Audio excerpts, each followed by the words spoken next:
Okay. Good evening, students. Welcome to the session. So I hope you have revised what we have done in the last class with regard to the appeals topic. We had started with the appeal topic in the last lecture. Do you remember that? Yes or no? We have started with the appeal topic. Yes or no? Yeah. Okay. So we had done the CIT appeal. I'll just quickly take you there.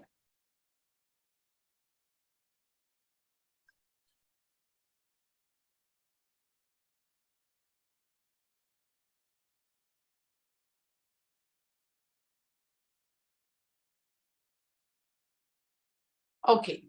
So we had seen about the CIT appeal, that which orders can be appealed before the CIT.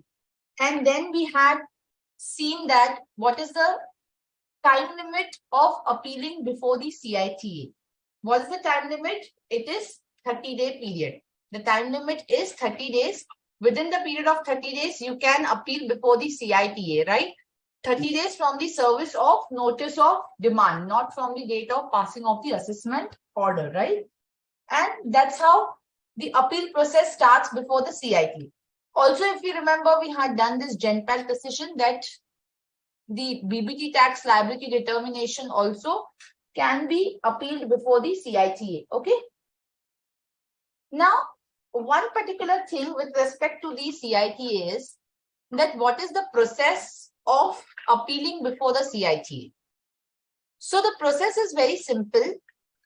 It is in terms of whether before you file the appeal, you have to file the appeal in Form 35. If you remember, I had told you this thing, that you have to file the appeal before the CITA in Form 35.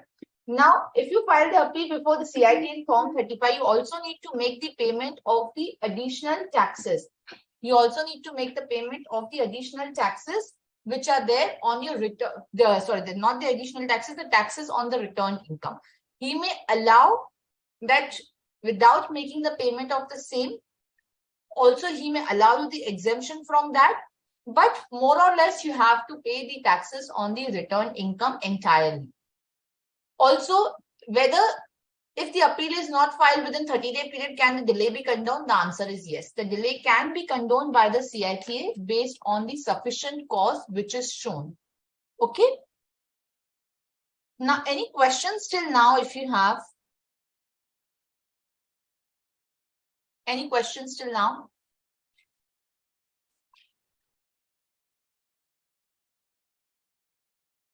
Any doubt, any questions till now?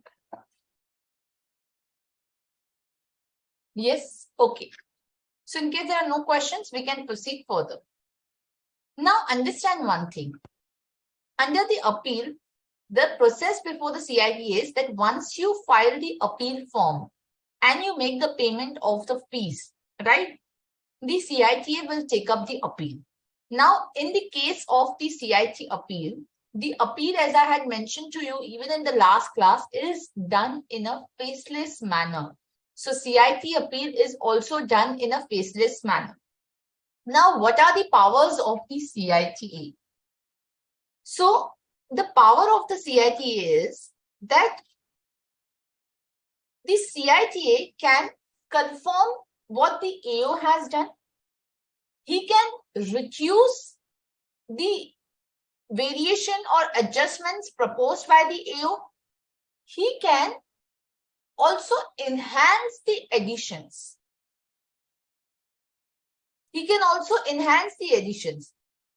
So in that particular case, he can not only reduce and confirm, but he can also enhance the additions.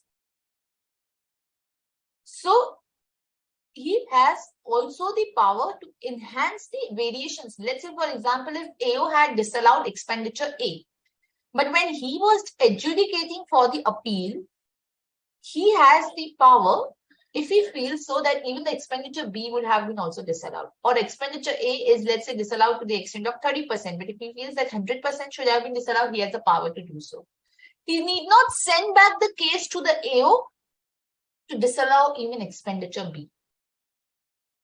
he has the power to enhance the addition as well. He has the power to cancel the assessment altogether. In case it's the appeal against the penalty, he has the power to confirm the penalty or cancel the penalty order. So CITA is not empowered to enhance the penalty or reduce the refund or enhance the assessment without granting the assessee the opportunity of being heard. If he proposes to enhance the additions or penalty or reduce the refund, he has to grant the assessee the opportunity of being heard. Right? So CITA has the power which is coterminous with that of the AO. What do we mean by coterminous with that of the AO? Which means what? That the CITA can do what the AO can do. But he can also do what the AO cannot do. So you can write it here. Powers of CITA.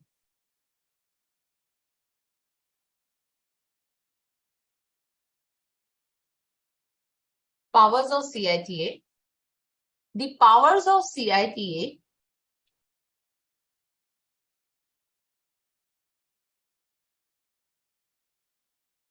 are coterminous with that of AO.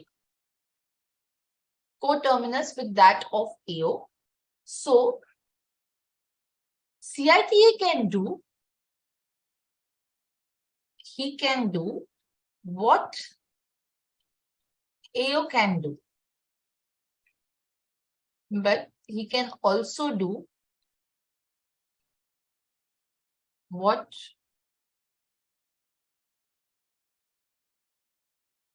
AO cannot do. So this is pronounced by Kanpur Coal Syndicate Supreme Court ruling that the powers of CITA are coterminous with that of the AO. He can enhance the assessment. He can reduce the assessment. He can annul the assessment. He can confirm. Right? Are we clear? Now, let's say, for example, now understand one thing. That when you are proceeding to the CITA, okay, let's say, for example, the AO would have made certain additions. The AO would have made certain additions, right, based on which you are not satisfied and you're going before the CITA. See, this is what practically happens. You will get 143.3 order or order under section 143.3 read with 147 if it's a reassessment case. You will also get 156 notice of demand specifying the demand to be paid by you. Now, when you go before the CITA, how do you go? As I said, it's an online faceless mechanism now. Even earlier. So first we have to file the Form 35. What is Form 35? Form 35 is nothing but you have to state your facts, which is called as Memorandum of Facts. You have to state your facts. What are your facts of the case? Let's say, for example, I would write like this, that the assessee is, I would not use sorry. After your assessment is over, you are no more an assessee. You have upgraded. What are you? You are appellant. So this is something which is very practically relevant as well as when you're writing your answers in the exam. when you are writing for CIT appeals, you're no more assessee. You have upgraded yourself. What are you? The appellant.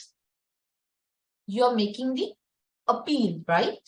So you become appellant from the assessee. You were getting assessed, so you were assessee, right? You were getting assessed under the assessment, so you were assessee. Right now, you're making appeal, so you have become appellant, right? So you will write like this in the memorandum of facts. The appellant is engaged in so-and-so business. He has claimed the deduction of so-and-so expenditure. And what is the nature of the expenditure? Why he has claimed this deduction, all of that. Then you will prepare the grounds of appeal. So the form 35 in which you make the application for appeal.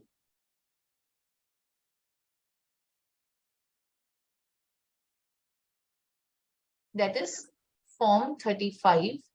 There you have first the statement of facts. You prepare this statement of facts. You write your different facts herein. And then you prepare your ground of appeal. You prepare your grounds of appeal. Now, what is this grounds of appeal? Statement of facts, we understood, ma'am, that we have to explain what are we exactly doing, what we have done, why, what was the assessment about. So maybe, you can write about your business, your assessment order, what the AO disallowed, what is the nature of transaction that you have done, right? All of that we will write in the statement of facts, the factual data about your case. In the grounds of appeal, what are you appealing for? You have to be very precise, very specific. What are you appealing for? Your grounds of appeal should be very, very precise. So what you would write here is, based on the law, this particular expenditure should have been allowed to you. This particular expenditure should have been allowed to you. That's what you would write here. So in the grounds of the appeal, you will clearly mention as to, based on the facts of the case and based on the legal position, what should have been done. So you will write that, let's say, for example, that the AO had erred to invoke the provisions of 147. The AO erred in invoking the, let's say, reassessment case. The AO erred in disallowing you the expenditure. And based on the law and facts, the AO has not appreciated the case properly. So you will prepare the grounds based on the fact that what are you exactly trying to appeal for? Are we clear? That's what you would write in the grounds of appeal. Now the question here is that, let's say, for example, I have taken the 3 grounds. So your appeal will be decided on these 3 grounds only. Let's say my first ground was that the reassessment order or the reassessment is not valid because no income had escaped assessment. Let's say my second ground was that without prejudice, that whether the reassessment is valid or not. My second ground was that the expenditure should have been allowed to me. So the AO has erred in disallowing the expenditure. Third is, let's say the AO has also initiated the penalty. So maybe I would write about that the AO has erred in imposing the penalty. Right? Now let's say once I have submitted form 35, I realized I should have taken the additional ground also that the reassessment was not valid because it was after 3 years, which I did not write in the grounds of appeal. I just mentioned that the reassessment was not valid, because no income had escaped assessment. I have not written the ground that the reassessment was also not valid because it was after 3 years. Now, can I request the CIT appeal to allow me to raise one more ground of appeal while at the hearing stage? Can I do that? So the answer to that is yes, we can. The answer to that is yes. So CITA may admit the additional ground of appeal based on the satisfaction. If you satisfy in the nature that this is genuinely missed out and this is what we are raising now, he may admit the additional ground of appeal. So he has the power to admit the additional ground of appeal. Are we clear? Let's say, for example, that when the assessment proceedings were going on, we had not submitted, say, the invoice for which or based on which or the contract based on which I have claimed the deduction. Now, can I submit this particular contract when I have the hearing before the CITA? Can I do that? The answer to that is yes. So CITA can admit the additional evidence also. He can admit the additional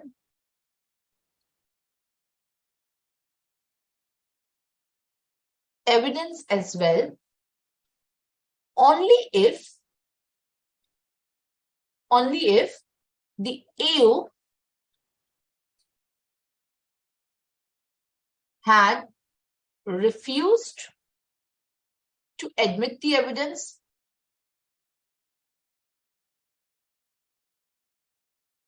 the AO had refused to admit the evidence,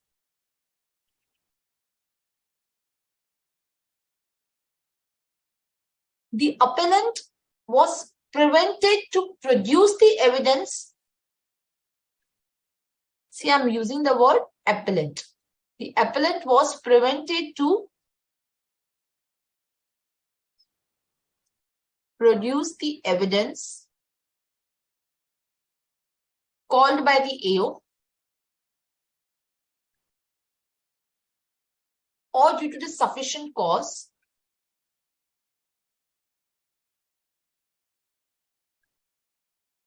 So let's say, for example, if the books were seized, and then at that point in time, I was prevented to produce the additional evidence.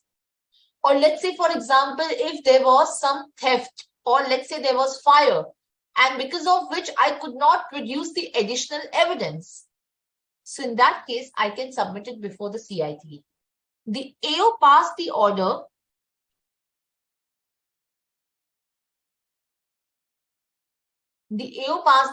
without giving opportunity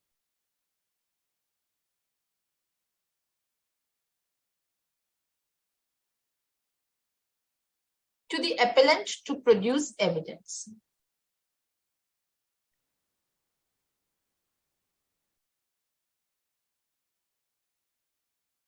So the AO can admit the additional evidence only based on these three reasons.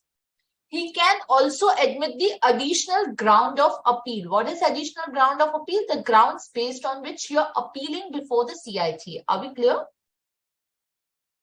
Let's say, for example, I have not claimed ATC deduction. If you remember, we have discussed this case while we were dealing in the assessment procedure, whether the assessee then can file a letter before the AO to claim the ATC. At that point in time, what did I tell you? This is what is discussed in the last class only. So you should be remembering this. What did I discuss with you? Viraj, condonation means that allowing you the time to basically file the appeal. He's condoning. He is kind of, giving you the levy that if you have not done something on time, I'm still pardoning that. So that is the meaning of condonation. Condonation meaning the what? That it is a kind of is pardoning you your offense by treating it that okay, there was some genuine reason. I'm not considering that it is an offense by you. Okay, so it's condonation. Yes, can the assessee file the letter before the AO to claim the additional deduction which he would have forgotten to claim in the return of income?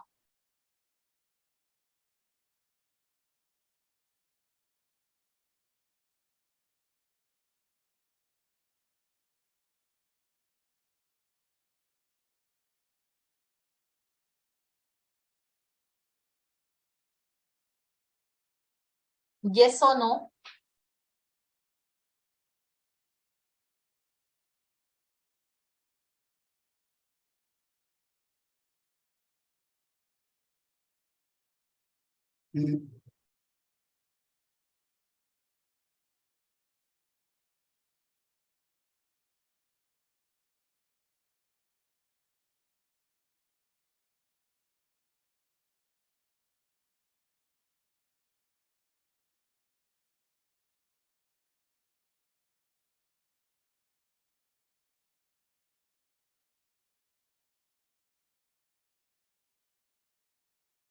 Yes or no? Yes. Geeta, correct. The assessee cannot.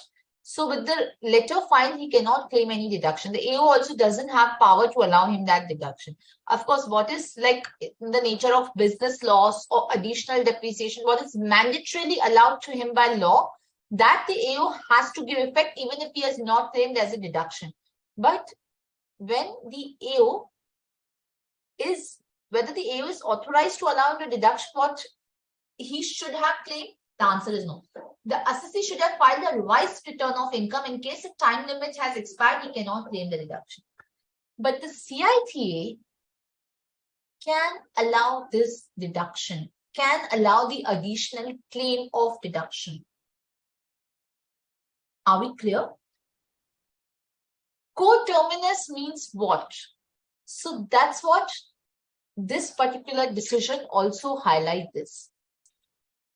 What this decision highlights here, that the AO can do what the CITA can do what the AO can do. CITA can also do what the AO cannot do. So CITA can allow the additional claim of the assessee in respect of any deduction which is missed out in his return of income, which the AO could not have done it. So the powers of the CITA are in same respect as that of AO, are not only in the same particular level as that of AO, but he has even the high powers as compared to AO.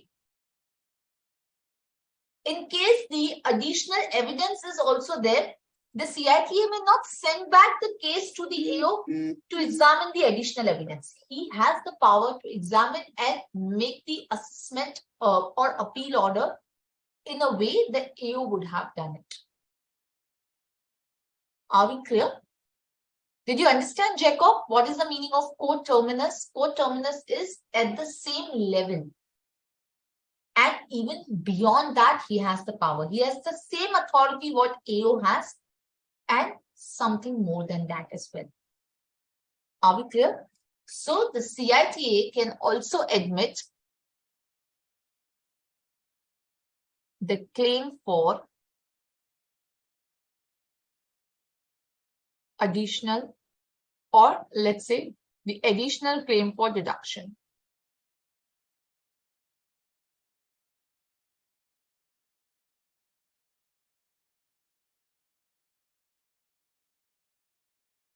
So what decision was in the context of Goetz for the AO, that the AO can only admit when the revised return is filed. But the CITA can even admit the claim without the revised return filed by the assessor. Okay? So Boyd's decision is not applicable for appeal, but for assessment. So assessee cannot raise additional claim before the AO, but can raise before CITA.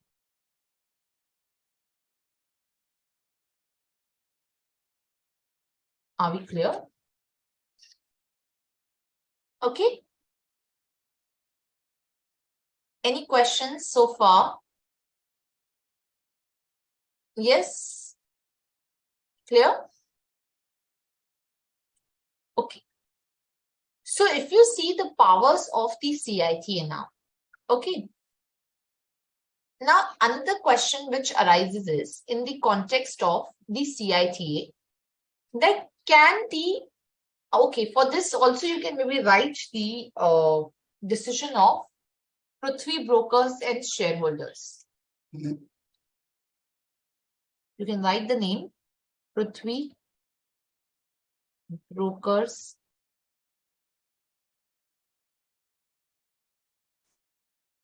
and shareholders. 2000 Bombay High Court 2012.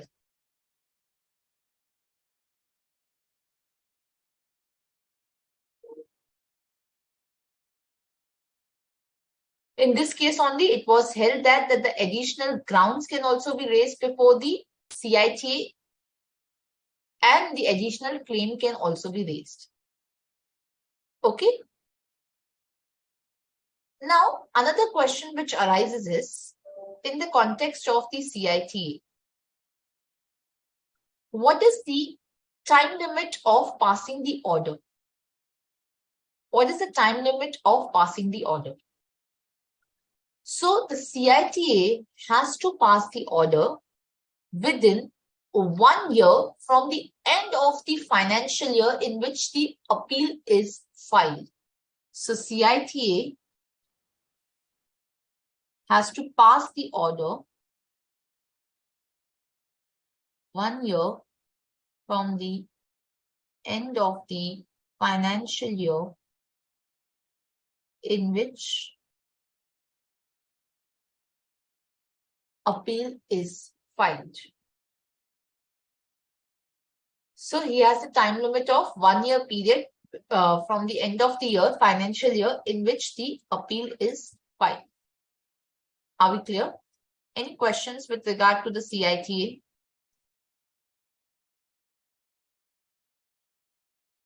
Yes or no?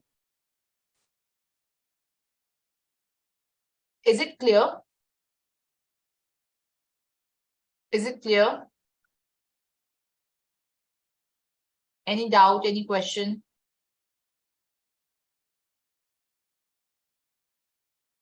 Yes or no? Is CITA very clear?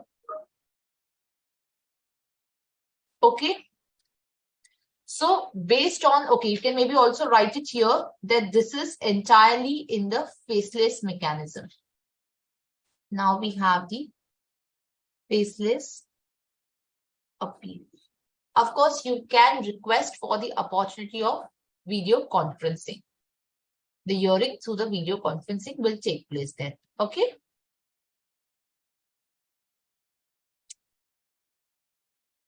Are we clear? Any doubt? Any questions? Yes, Viraj. Thank you. Okay. So let's proceed then further. Now this is about the CITA. Okay. If you remember, we were here. We had talked about the rectification under 154. We had talked about the CIT appeal, right? And here we had for the transfer pricing cases, if you remember, I had told you that in case of the transfer pricing, we have the dispute resolution panel. So this is dispute resolution panel. One second, there's some issue.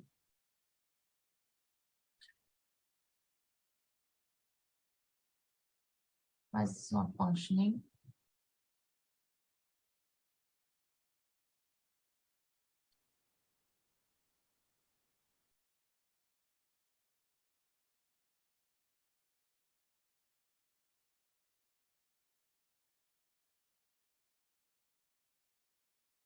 Okay. For the transfer pricing cases, we have a dispute resolution panel.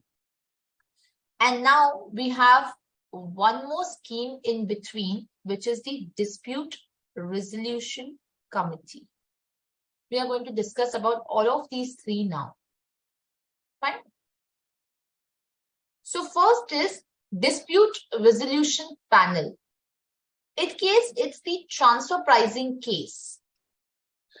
In case it is the transfer pricing case.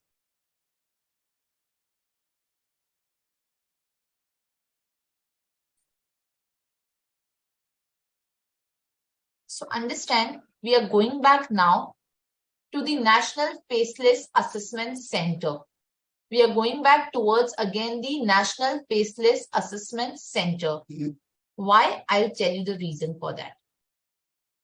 So if you remember, in the National Faceless Assessment Center, I'm not going to each stage, but I'm just quickly recapping everything. So the assessment unit is allocated first the case by the National Faceless Assessment Center, isn't it? After that, the assessment unit will issue the notice under 143.2 or 147, sorry, not 147, 143.2 to the NFAC, and NFAC then will forward it to the assessee. Based on the replies which are received from the assessee, NFAC will forward those replies to the assessment unit. It will call for further information under 142.1 notice. Right. In case the replies are not received, then the show cause notice will be issued for the best judgment assessment under 144. And in case it's not a best judgment assessment, then once the assessment unit decides to verify the information, it will send the request to the verification unit through the NFAC, or it would want some technical help. It would request to the technical unit through the NFAC, right? And once, based on the records, based on the evidences, information available, based on the analysis, they would finalize the assessment order. In case the variations are proposed, which are prejudicial to the interest of the revenue, sorry, which are prejudicial to the interest of the assessee, which are prejudicial to the assessee, then what does the assessment unit does? The assessment unit first issues the show cause notice. The assessment unit first issue the show cause notice, right? So that show cause notice is then sent by the NFAC to the assessee, at which stage he can also request for the personal hearing, right? He can request for the personal hearing. So if there are any variations which are proposed, which are prejudicial to the assessee, then a show cause notice is served as to why the variation should not be made, right? By preparing the show cause notice, it is sent to the assessee. Now, based on the response received, the assessment unit will then prepare the income and the loss determination proposal. Income and the loss determination proposal. And then it will send that to the, again, NFAC. It will again send to the NFAC, and then it will prepare the draft assessment order. It will prepare then the draft assessment order. Now from that stage, there is a variation between the transfer pricing case and the normal case where there are no transfer pricing additions. So what is the difference? Let's try and understand. So till the time when the show cause notice is issued to the assessee, till the time when the show cause notice is issued to the assessee, everything remains the same. Right? Till the time the assessment unit will send the show cause notice, and assessee will have to file the response to that. Based on that, everything will remain same, whether it's a transfer pricing case or whether it is the non-transfer pricing case. So a show cause notice is always served to the assessee whenever the variations are prejudicial to the assessee. Then the assessment unit will prepare the income or loss determination proposal and send the same to the NFAC. Upon the receipt of the income or loss determination proposal,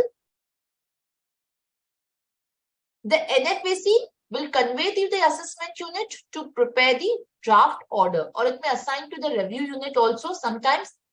And based on the recommendations of the review unit, the NFAC will give it to the assessment unit. It will have to prepare then the draft assessment order. Again, the draft order is sent to the NFAC. Now, in case of the normal assessee, the NFAC will then communicate to the AU to prepare the final assessment order and serve the copy to the assessee of the final assessment order. But in case of the transfer pricing, in case it's a transfer pricing case of the eligible assessee under 144C, who is an eligible assessee under 144C? Under 144C, the eligible assessee is the foreign company or a non-resident or any person in whose assessment the transfer pricing adjustments are made. So, in case of if it's a transfer pricing case, or if it's a foreign company or a non-resident, the eligible assessee. In this particular case, the NFAC will directly serve the draft order.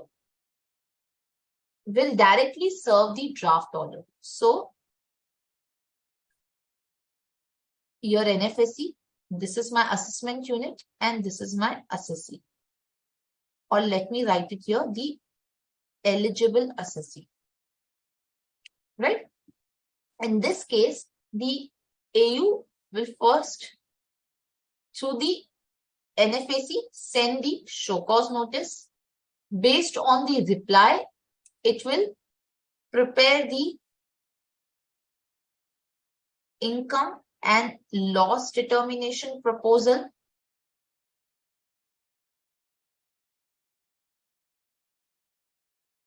Right?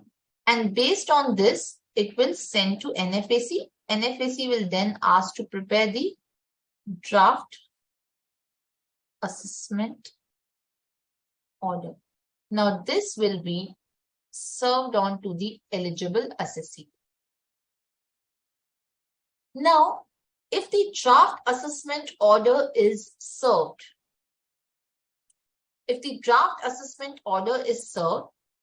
the eligible assessee has two options. First, file his acceptance.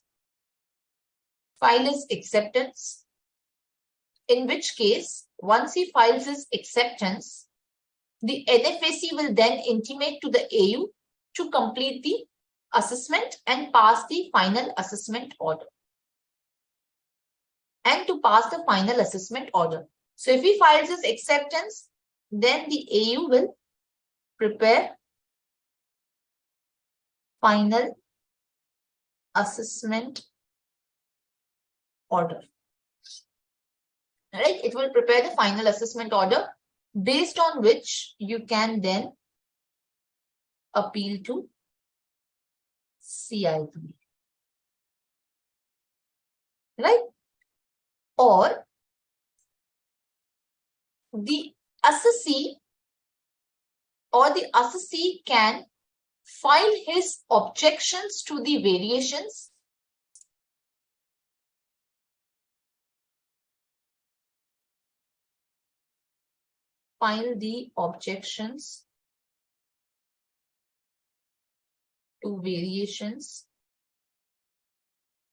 to the dispute resolution panel. And this has to be done within 30 days of receipt of draft order.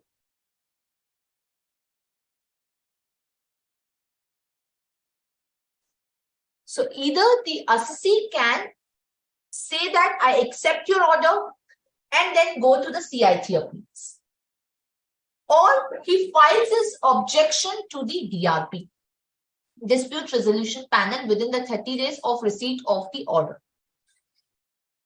In case he is not objecting at all, he is not accepting, not objecting within 30 days, then also the AU will proceed to prepare the final assessment order in case no objections are received from him within the 30-day period.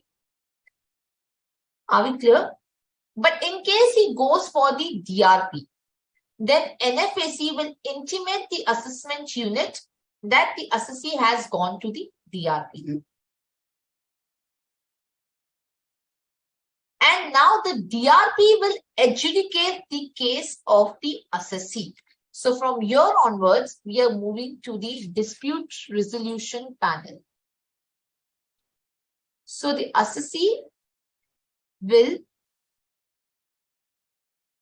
object to the draft assessment order. The final assessment order cannot be taken to DRP. It's only the draft assessment order which I can take it up. Are we clear?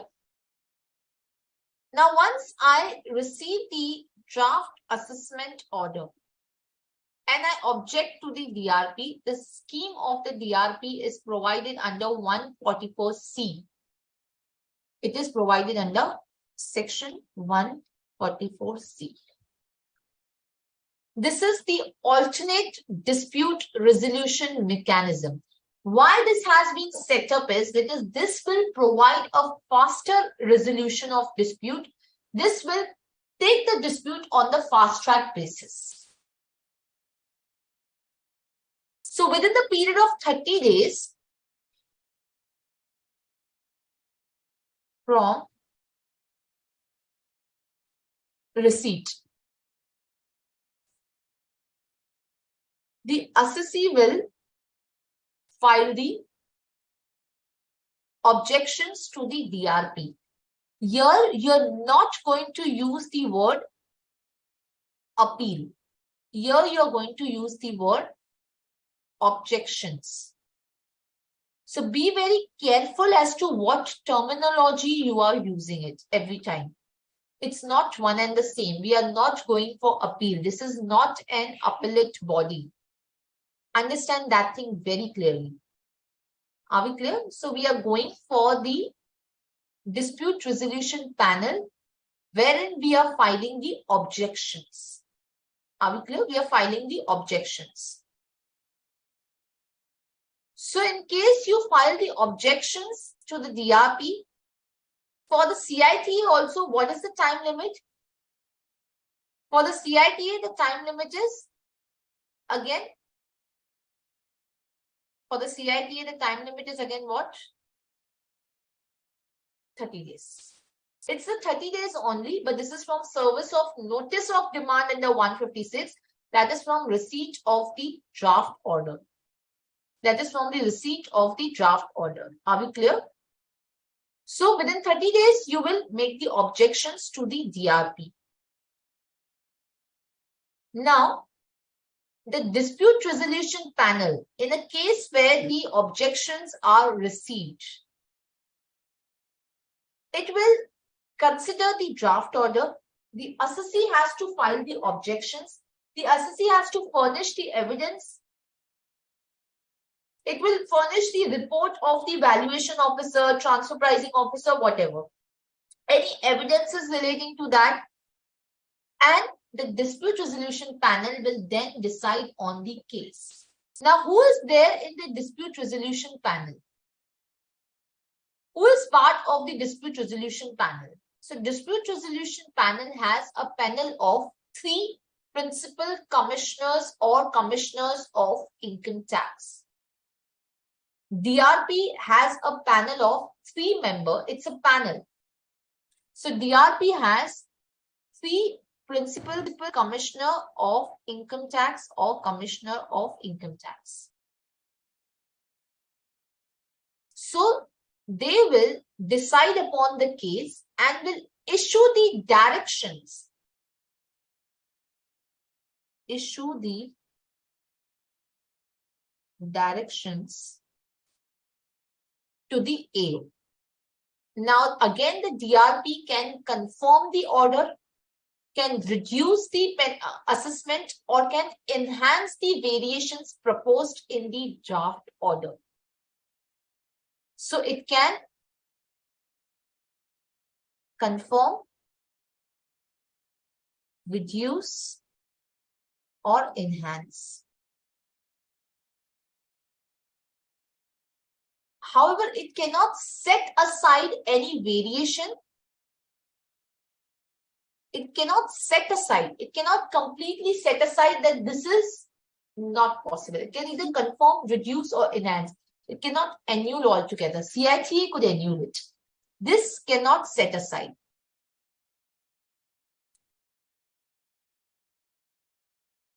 Cannot set aside. Are we clear? Even the DRP can consider any additional issue, whether or not that particular issue or claim was raised by the HCC or not at the time of assessment. Additional ground or issue. Okay. So in that particular case, he can only enhance the variation. He cannot reduce in that particular case. Are we clear? Now, once the DRP will issue the direction, the DRP will issue the direction to the NFAC. Now, NFAC will forward the directions of the DRP to the assessment unit. Will forward the directions of the DRP to the assessment unit. Now, assessment unit will then prepare the final assessment order. Will then prepare the final assessment order in conformity with directions of DRP. So based on the directions of the DRP, the assessment unit will prepare the assessment order and initiate also the penalty proceeding. And then the NFAC will serve the final assessment order to the assessor. Are we clear? Can the AO reject the directions of the DRP? No. Can he appeal against the directions of the DRP? No.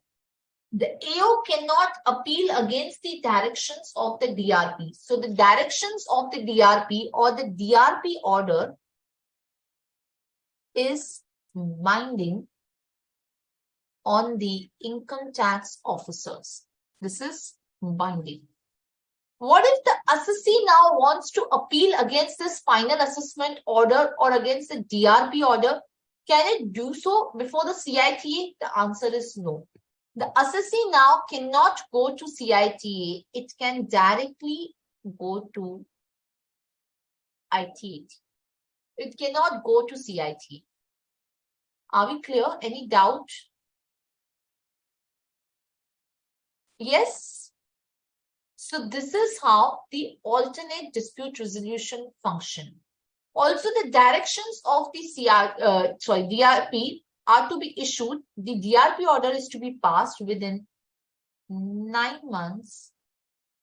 Within 9 months from the month in which draft order is forwarded to the assessee.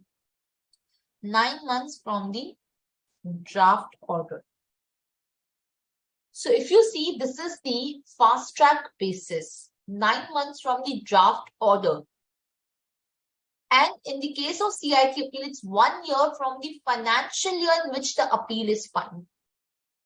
And that too, the CITA can exceed that limit as well. It's not that he will always comply with it. So therefore, this DRP is a fast track mechanism. Are we clear? Yes or no? Any doubt? Is it very, very clear? Yes or no? So we have two alternate mechanisms. One is if you want, you can accept the order, draft order. Sorry, accept the final assessment order and in draft assessment order and appeal before the CIT. Or you can object to the draft assessment order before the DRP. So you have either of two mechanisms.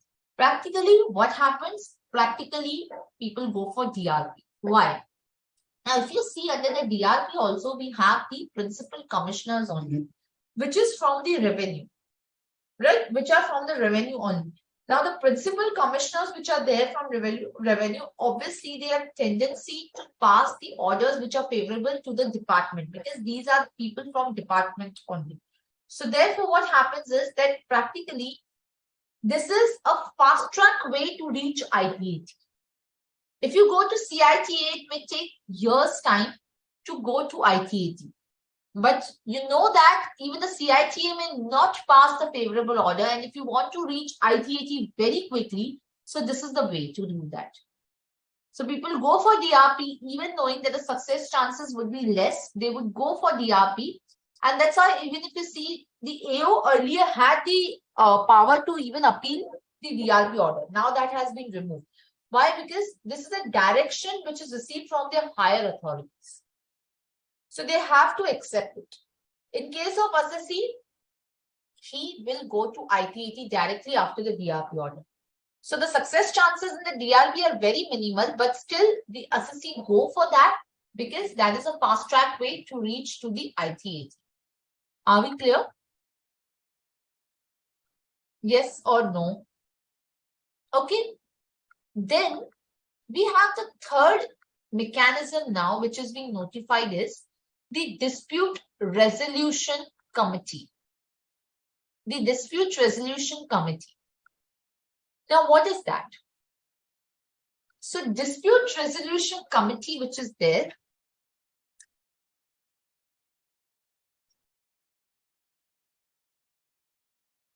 we have here the third mechanism, which is the Dispute Resolution Committee, DRC. Here you can also write transfer pricing or foreign company or non-resident. Okay. Now,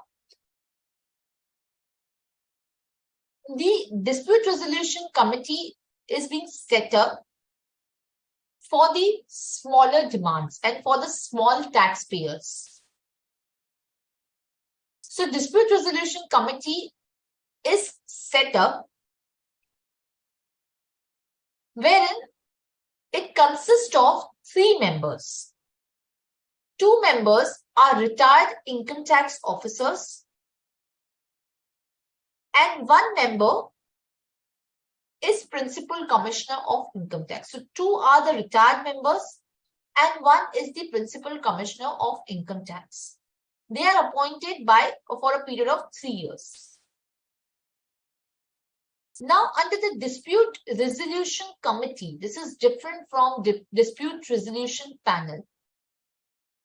Now, DRC is an, again, alternate dispute resolution mechanism. Here, the fee is also very nominal for the DRC.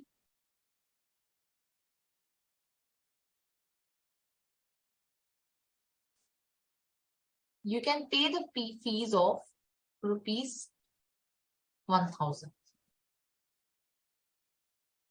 And you can make an application for which kind of orders. So here, first of all, the specified or the specified assessee or the specified order, we will deal with both of these. Okay. So who is eligible to file the application before the, file the application before the DRC? Where the additions does not exceed rupees 10 lakh. So specified order where the variations proposed are less than rupees 10 lakhs. Total income is less than rupees 50 lakh. So the total income is less than rupees 50 lakh. The variations proposed does not exceed rupees 10 lakh.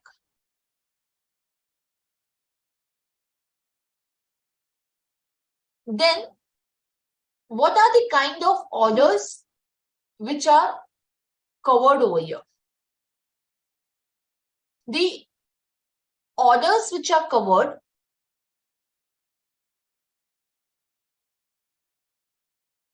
the draft order, draft assessment order for the eligible assessee,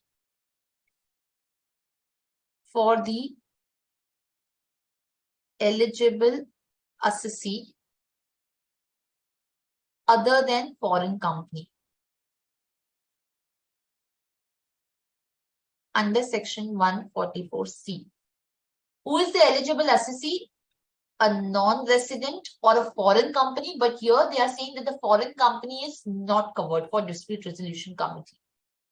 Or a person including the foreign company.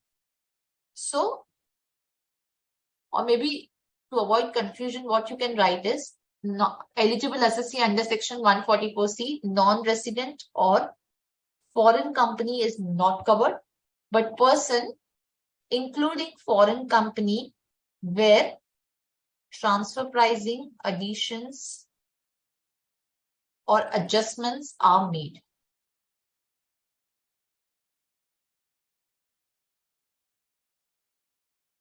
Transfer pricing, additions or adjustments are made. Okay. So it is not necessary that only when the transfer pricing adjustment is made, only then you can go for DRP under 144C. If you are a foreign company or a non-resident also, even otherwise, then the transfer pricing adjustment that can also go for DRP. But for DRC, only a non-resident can go. The foreign company can go only if it has the adjustment of transfer pricing. Only where the transfer pricing adjustments are proposed for the foreign company, only then it can go for the DRC, which is Dispute Resolution Committee. Are we clear? Now understand one thing very carefully. Here, which other orders are covered? Which other orders are covered? The intimation under section 143(1).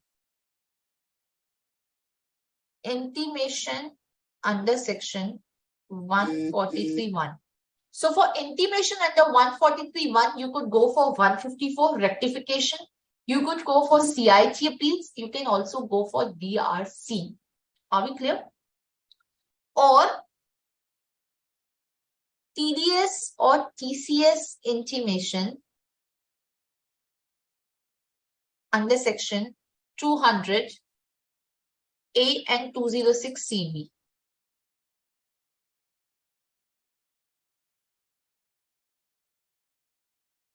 Assessment or reassessment order.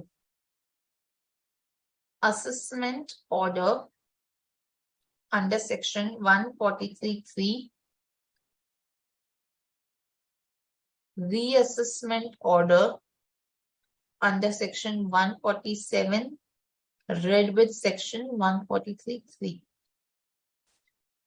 Rectification order under section 154. Rectification order under section 154, enhancing the assessment or reducing loss.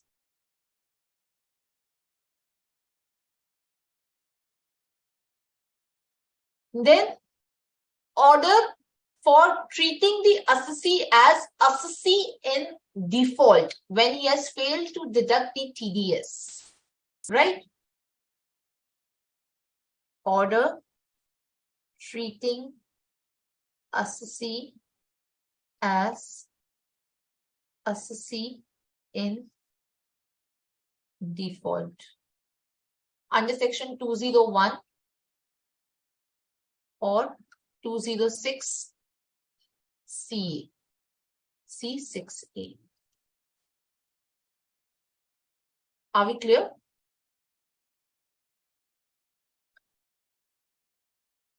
And who is not covered?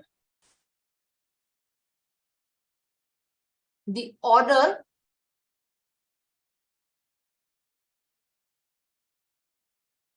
where the search is initiated under section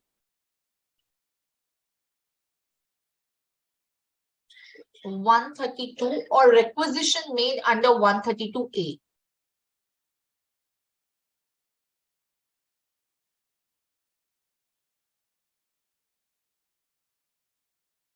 Survey is carried out under 133A. Survey conducted under section 133A. Exchange of information, where information is received under exchange of information or DTAA from foreign country. Okay?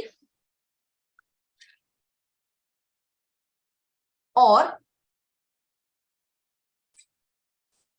person in respect of whom detention has been made under the COFEPOSA Act, which is Conservation of Foreign Exchange and Prevention of Smuggling Activities Act. So if there is detention order under COFEPOSA, Conservation of Foreign Exchange and Prevention of Smuggling Activities. Are we clear? Are we clear about this? Okay. Then,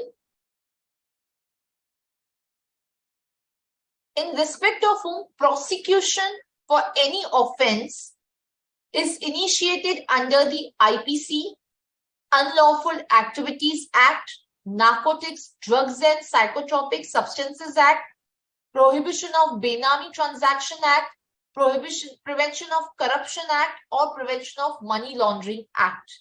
So, prosecution initiated under several acts. Okay? Okay? Then, in respect of whom prosecution has been initiated even by the Income Tax Authority for offence punishable under the Income Tax Act. So, in these cases, you cannot go for the DRC. Or the proceedings under the Black Money Act have been initiated.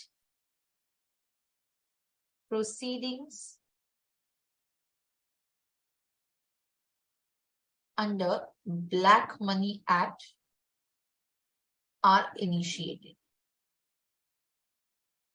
So in this case, you cannot go for the DRC. Okay.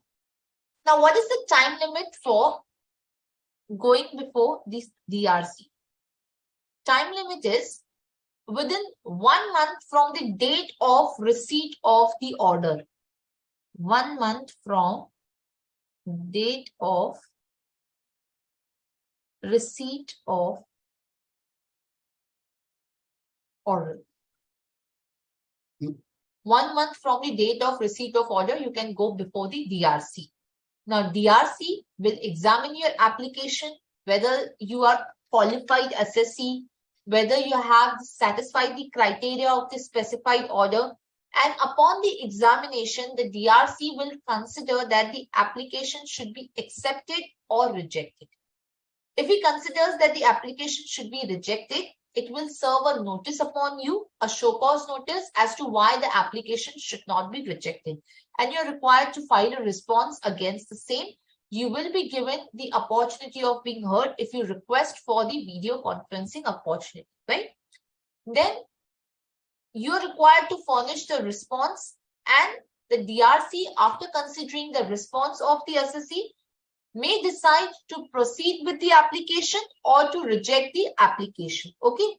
When no response is furnished, he will reject the application. So after the application is received by the DRC, he will decide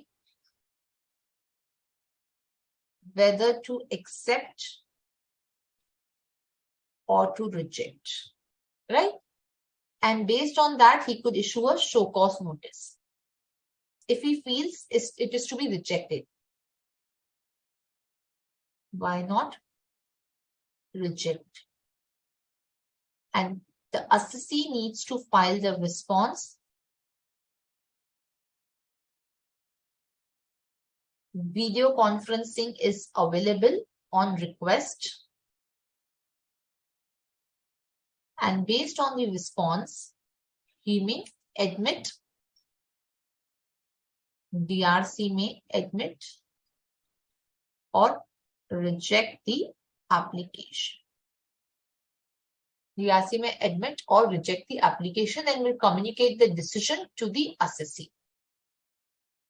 Now, within the 30 days of the receipt of the communication, if the application is admitted, the assessee needs to submit the proof to the DRC that any appeal, if it was pending before the CIT or before the DRP, has been withdrawn. Or he has to give the proof that there is no proceeding which is pending in his case. Otherwise, the DRC will reject the application. So, within 30 days of acceptance of application,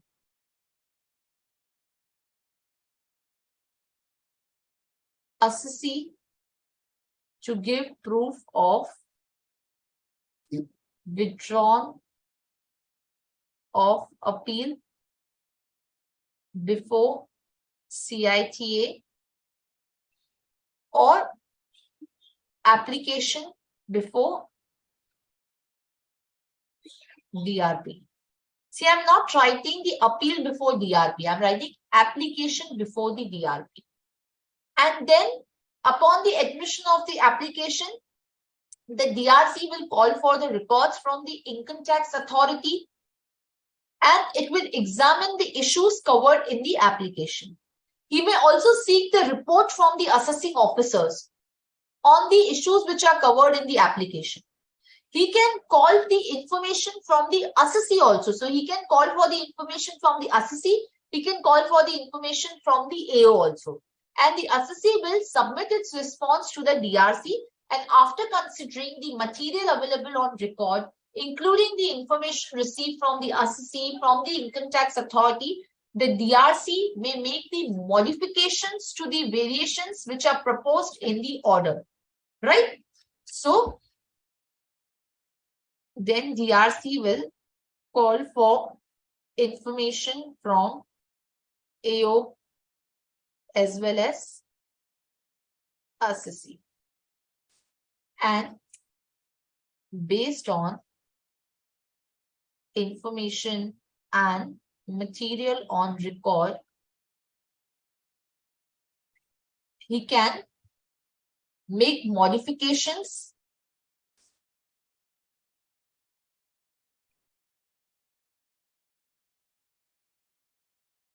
to adjustments or variations. We'll write the word variations and not adjustment. To variations, to the variations passed in the or made in the order.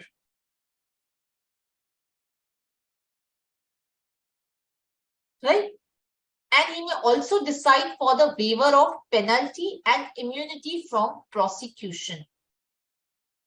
He can waive the penalty, provide the immunity from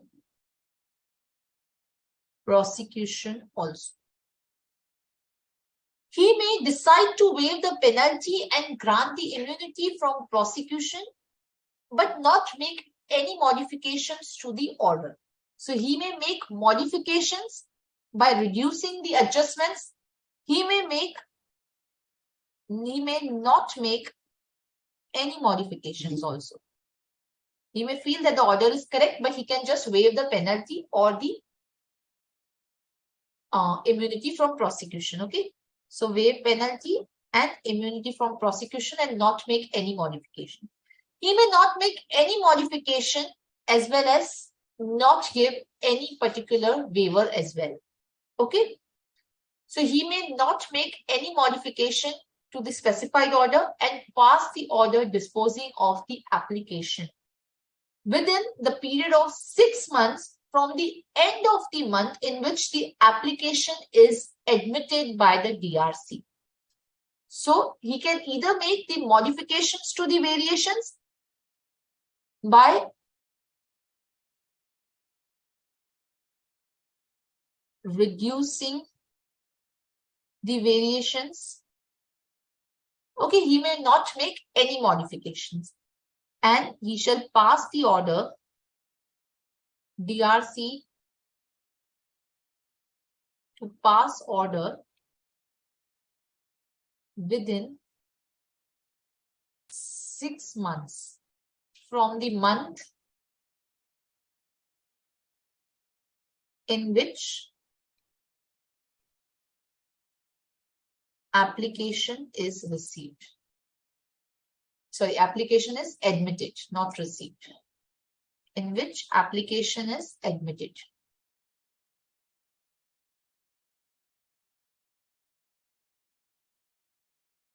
Okay. And then he will serve the copy of the order to the AO as well as to the assessee. Now, against this order, there will not be any appeal. So, no appeal against order of DRC. So, the assessee will not be able to file any reference to DRP or appeal to the Commissioner of Income Tax appeal against the specified order. Are we clear? Where the assessee is an eligible assessee, then in that particular case, the assessee will not be able to file the appeal against the DRP, against the DRC order. Are we clear? Also, the assessing officer has to serve the copy of the modified order then along with the notice of demand on the assessee for making the payment of demand. So once the AO also receives the DRC order, he will serve the order to the assessee along with the notice of demand if there is any. Okay. And no appeal or revision will lie against the modified order. So no appeal against the order of the DRC. by the eligible assessee under section 144C before CITA or any application before DRP. This order will be forwarded to the AO. This is forwarded to AO. AO will send the modified order to the assessee plus notice of demand under section 156. Now, against this order, no appeal will lie. Okay? No appeal or revision is possible against this particular order. Assessee has to then furnish the payment of proof of payment to the DRC as well as to the A. The DRC on receipt of the payment of demand will grant then immunity from prosecution and waiver of penalty if applicable. So, assessee then will submit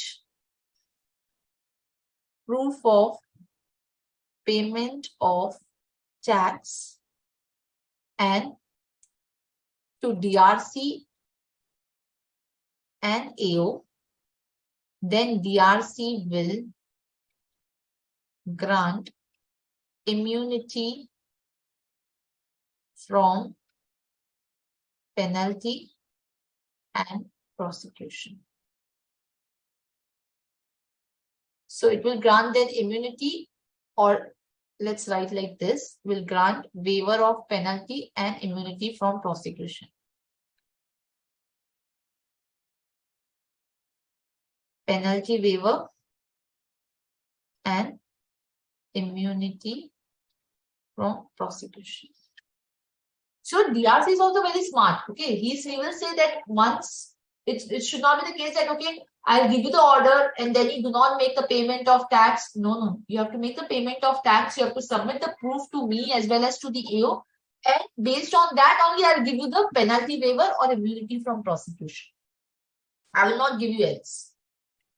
So what will happen in this particular scheme? You will make an application to the DRC only if it is a specified order.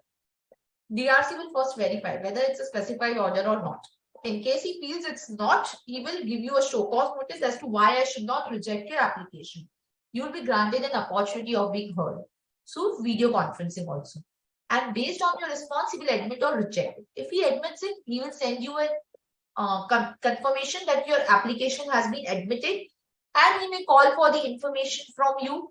He may call for the information from the AO. Meantime, within the 30-day period, on the confirmation, you will have to also confirm that you have withdrawn all the penalties before the CITA or the application before the DRP and no pending proceedings are there. Okay. And then based on the information, he will pass the order, either modifying the variations in the specified order or by not modifying it. And he will grant you the immunity from the penalty and prosecutions. And then he will forward the order to the AO. If it's an eligible assessee, against that DRC order, you cannot make the application before DRP or appeal before CITA. Even then the AO, once he receives the order, he will give you the modified order with the notice of demand. You have to pay the demand. You cannot appeal against this order. And then only the DRC will grant the penalty waiver or immunity from prosecution. If at any stage of the dispute resolution proceedings,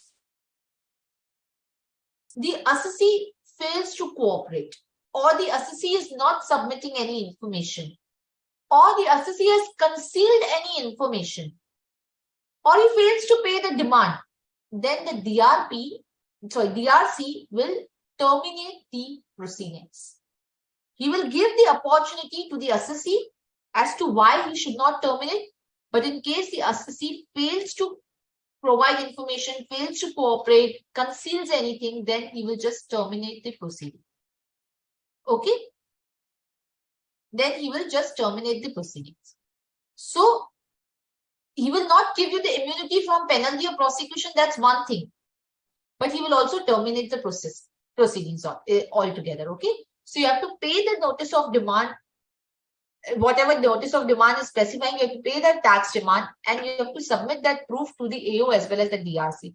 Upon the receipt of the confirmation on the DRC will waive the penalty or will give the immunity from prosecution.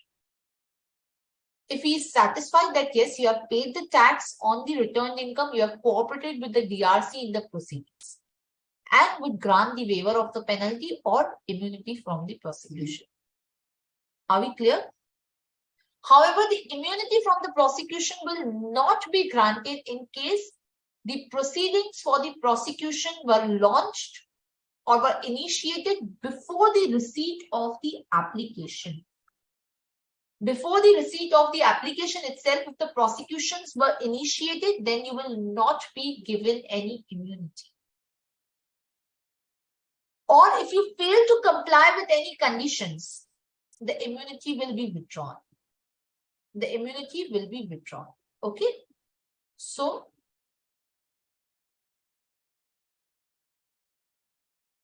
no immunity if prosecution launched or initiated before application.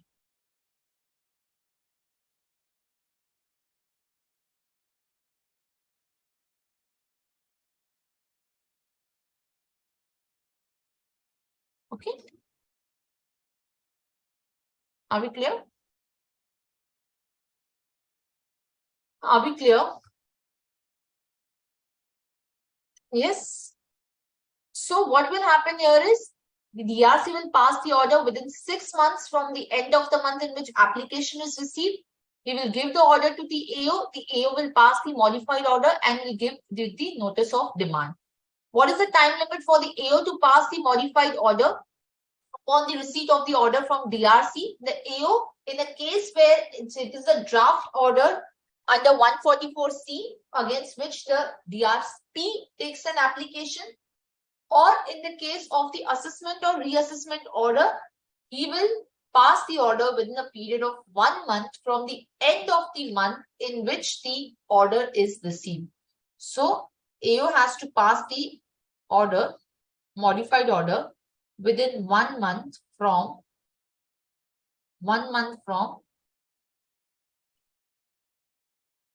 the month in which order is received.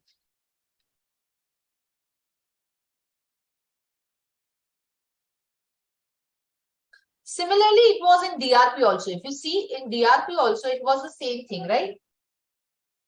So under the DRP also, the final assessment order in conformity with the directions of the DRP was also to be passed in 1 month. I have not given you here, but this has to be passed within 1 month from the end of the month in which the order is received. So even the DRP also, the final assessment order which was passed after the directions of the DRP, even that has to be passed within a period of 1 month itself, or within 30 days, basically you can write.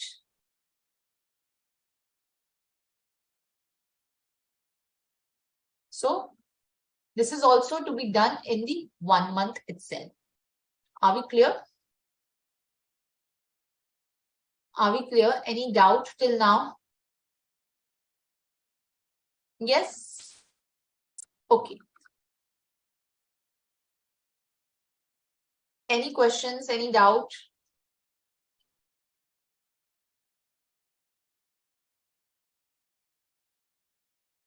Any questions? Any doubt? So the AO will then pass the modified order within the 1 month from the end of the month in which the order is received. Clear? If it was a draft order for the eligible assessee, it will pass the final order, right?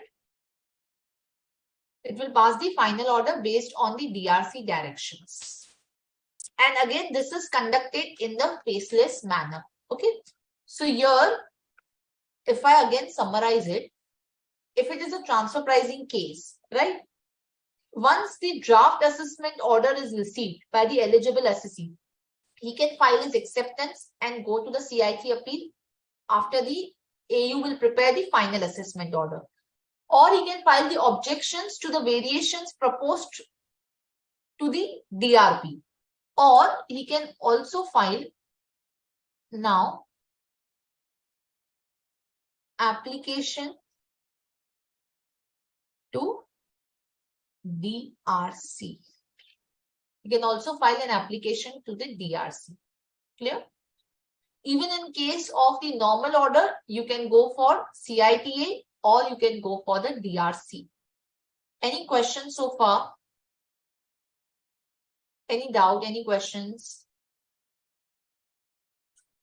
Okay. So let's take a small break of 10-15 minutes and then we get back. Okay.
So yes, Jacob, how can the questions be asked from this particular chapter? The questions would be based on the case studies which would be asked for the examination. Here the practical questions based on the case laws can be asked. Are we clear? Okay. Now let's move quickly towards then the ITAT. So now after the DRC order cannot be appealed anywhere. To Income Tax Appellate Tribunal also it cannot be appealed. Yes, DRP order, you can appeal it, but DRC order, you cannot appeal. So once a modified order is passed by the DRC, no appeal or revision would lie against such an order, right? So DRC order cannot be appealed in any manner, okay? Are we clear? Now, just one particular thing, just to give you an example of DRC, let's say, for example, very quickly, before we move to ITAT, let's say I have furnished the return of income, whatever my income was, it is less than 50 lakh, okay? An assessment order is passed under 143.3, enhancing my income. Let's say the additions are made of rupees 5 lakh. Now, the additions are also lesser than 10 lakh. Now, once I am aggrieved by the order, I can go for DRC. Now, no prosecution proceedings have been initiated.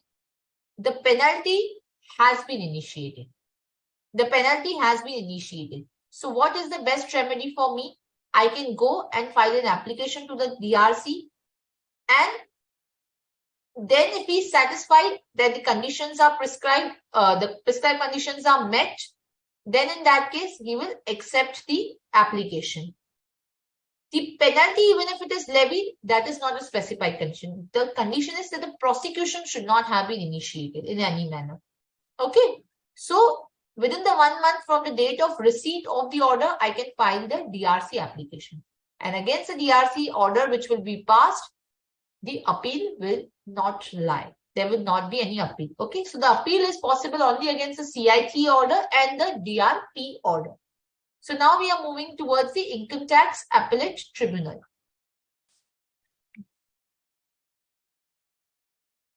ITAT. Yes.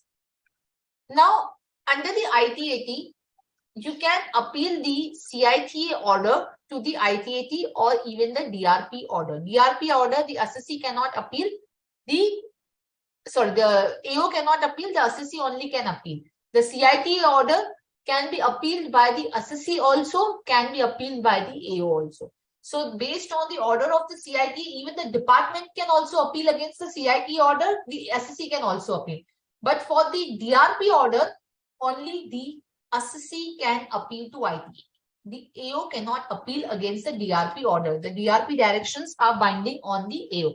So which particular order is appealable before the ITAT? So the orders which are appealable before the ITAT are the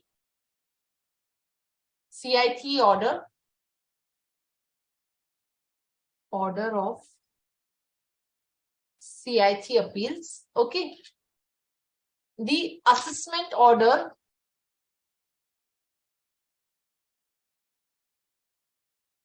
passed under section 143.3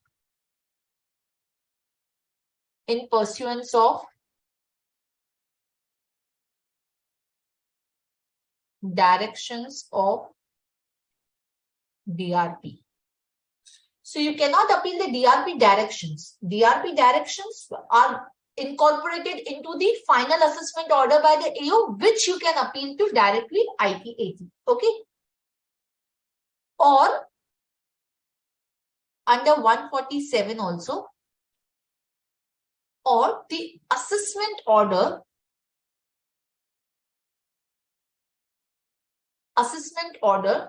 passed by the AO under section 143.3 or 147 for GAR case, for the GAR invocation, for GAR case. Okay. where the approval is obtained from the principal commissioner or commissioner of income tax, invoking the GAR. So if you remember, the GAR order cannot be appealed before the CIT. It can directly be appealed before the ITAT. Okay, so that order can also be appealed before the ITAT. Then penalty order.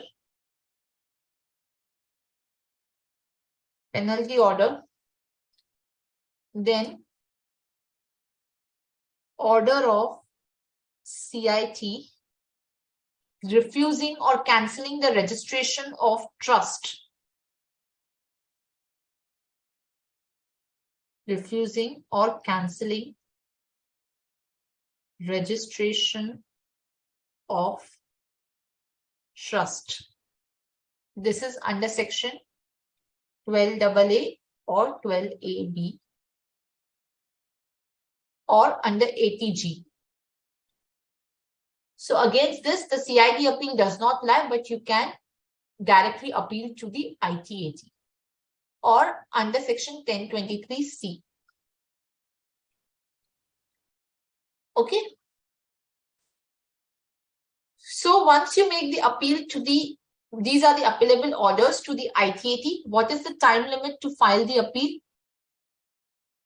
The time limit to file the appeal is 60 days from the date on which the order is communicated to the ASSI or the principal commissioner or commissioner of income tax.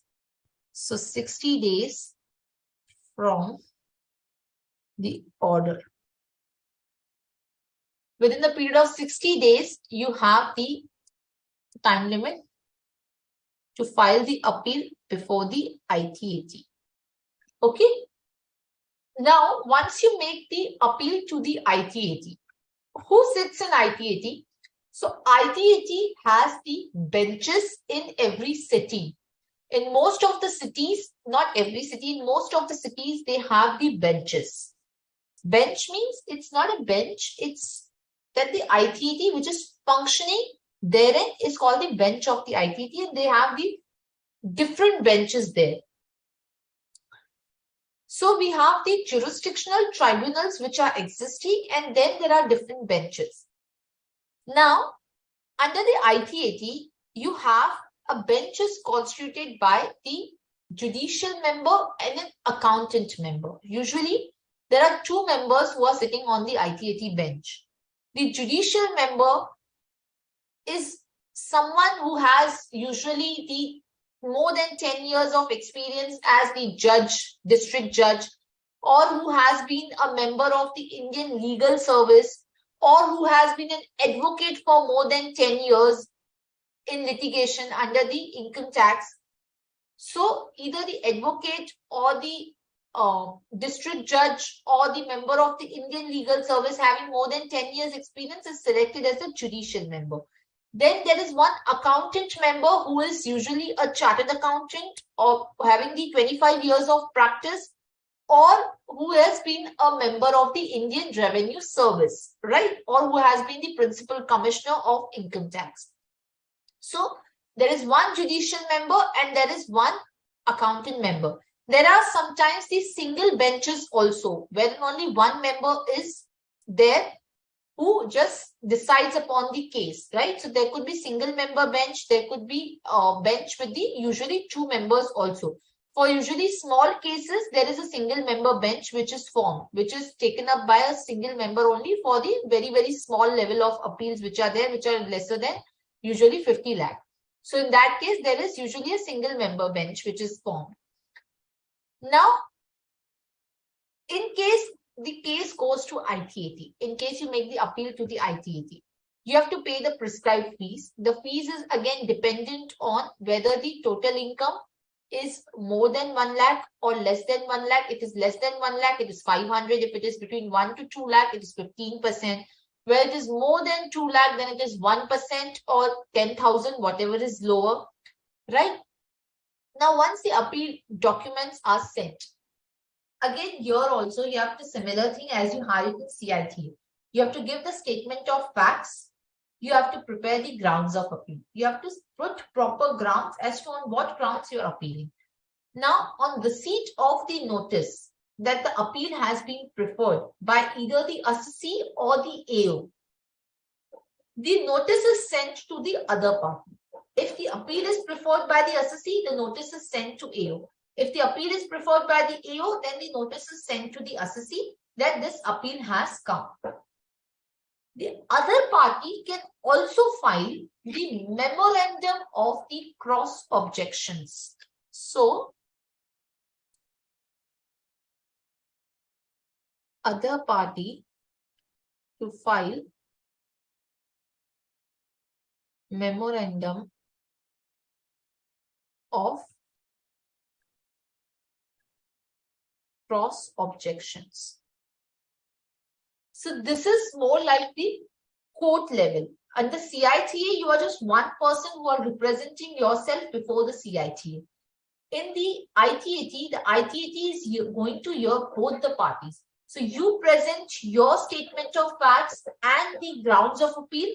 The cross objections will also be filed by the other party. So memorandum of cross objections will be filed by the other party within 30 days of the receipt of the notice against the order of the CITA. Within 30 days. Okay. Now here, in case the appeal is not filed within the time limit, can ITAT condone the delay? The answer to that is yes. The delay can be condoned with the sufficient cause. Delay in filing appeal or memorandum of cross objections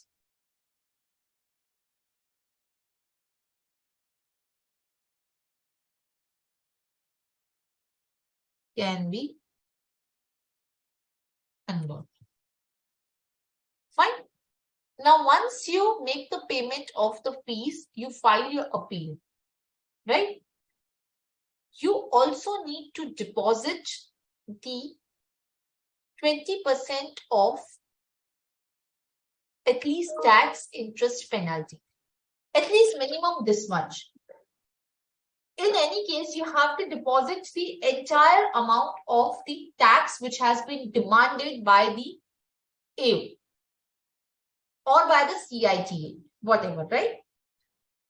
Now, in case you are not able to pay the entire demand, at least you should be paying 20% of tax, interest, or penalty.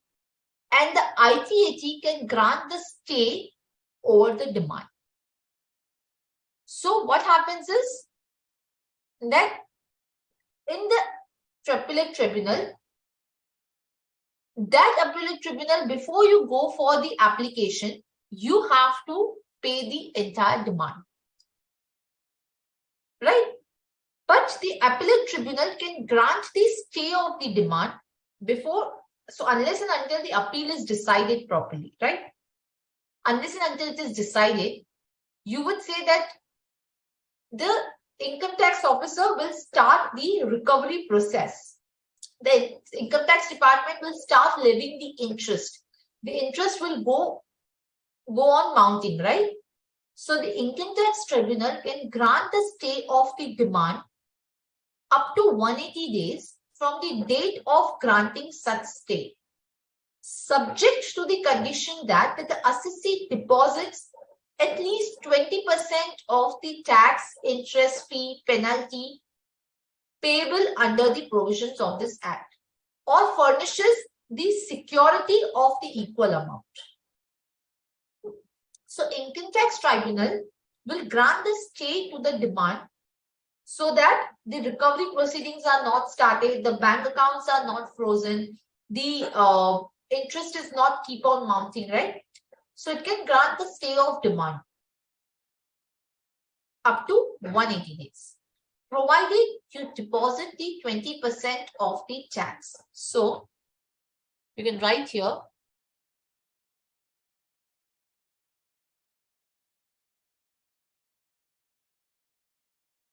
stay of demand, ITAT can grant stay for 180 days. ITAT can grant stay for 180 days if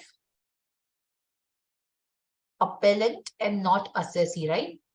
If appellant pays 20% of tax, interest, fees, penalty. Okay. The stay which is granted will be for 180 days. This stay can be extended. This stay can be extended, however, the total period of stay will not be more than 365 days. This stay can be extended only on the condition that the delay in disposing the appeal is not attributable to the assessee. So,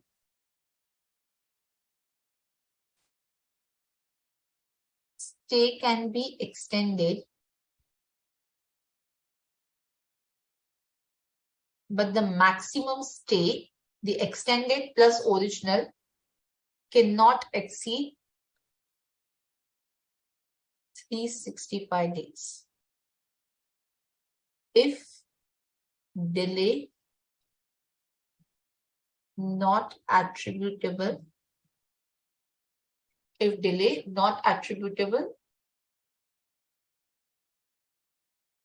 or you can just write here,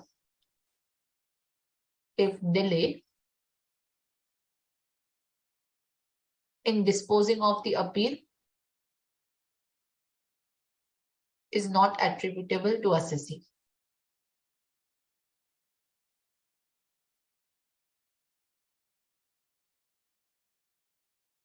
Not attributable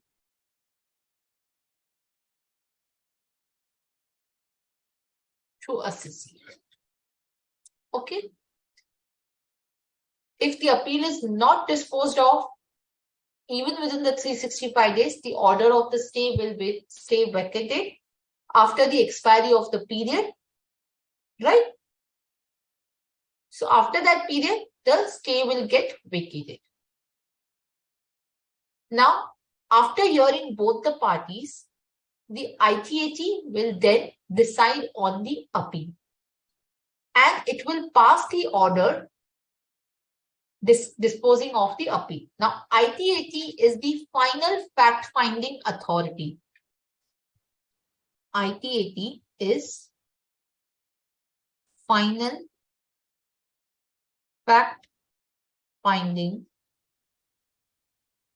authority. Meaning the ITAT, if the question is on fact, this will be the final authority. For the question of fact, there are two questions, question of law and question of fact. Now, what is question of fact and question of law? Some decisions are based on the factual examination, which is based on a particular fact. Let's say, for example, that if there is an assessee, whether this assessee is eligible for, let's say, ATIA or not, based on its facts and circumstances of the case. This is a factual question. This is not based on the legal decision or legal determination, legal interpretation, right? If, let's say, for example, there is a question of whether the deduction of donations is allowed or not, or if the CSR expenditure is allowed as a deduction or not, that is a question of law. For that, you can go to High Court and Supreme Court. But if it's a question of fact, the ITAT is the final fact-finding authority. You cannot travel after that. The appeal of the ITAT will be final. Are we clear? So ITAT is the final fact-finding authority. And as I said, there are different benches of the ITAT within the city also who decide upon the case. Now, how the case is decided, as I said, it consists of usually one judicial, one accountant member. There are single member bench also. In case there is discrepancy between both the members' decision, then the case can also be referred to the president. And the president may also sometimes constitute a special bench consisting of 3 or more members, with one accountant, one judicial, and one vice president or president maybe, so that if there is, let's say, if two benches of the ITAT are deciding on the same case in a different manner, then a special bench can be constituted for a particular issue. Are we clear?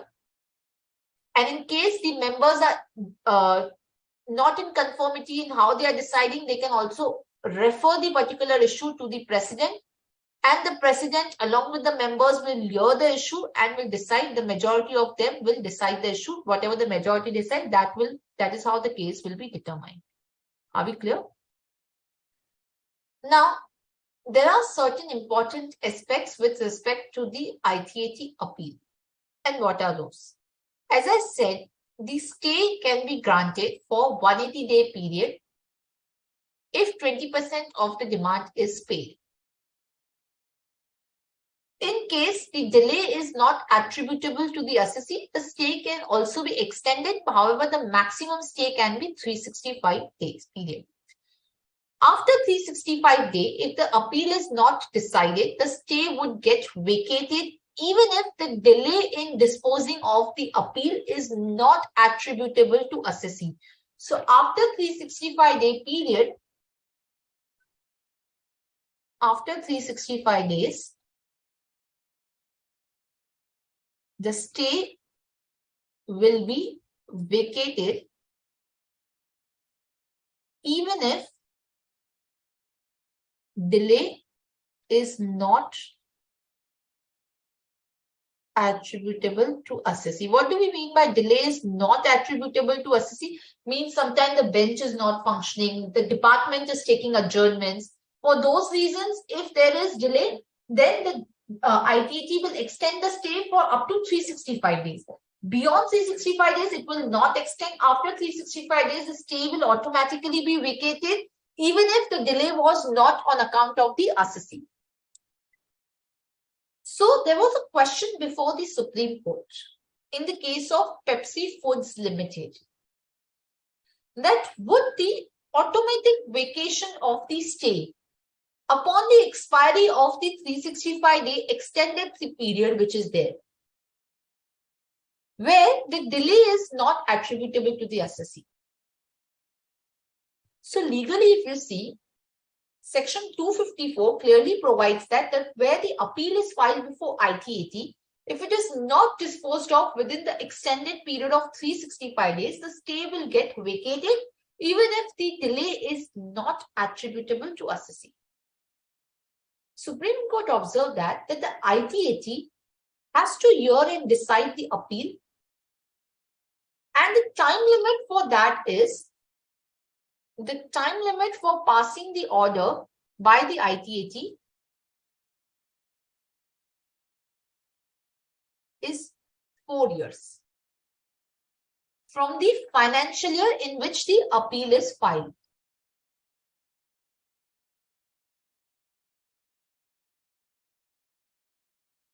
So 4 years from the financial year in which appeal is filed, the ITAT has to decide and hear the appeal.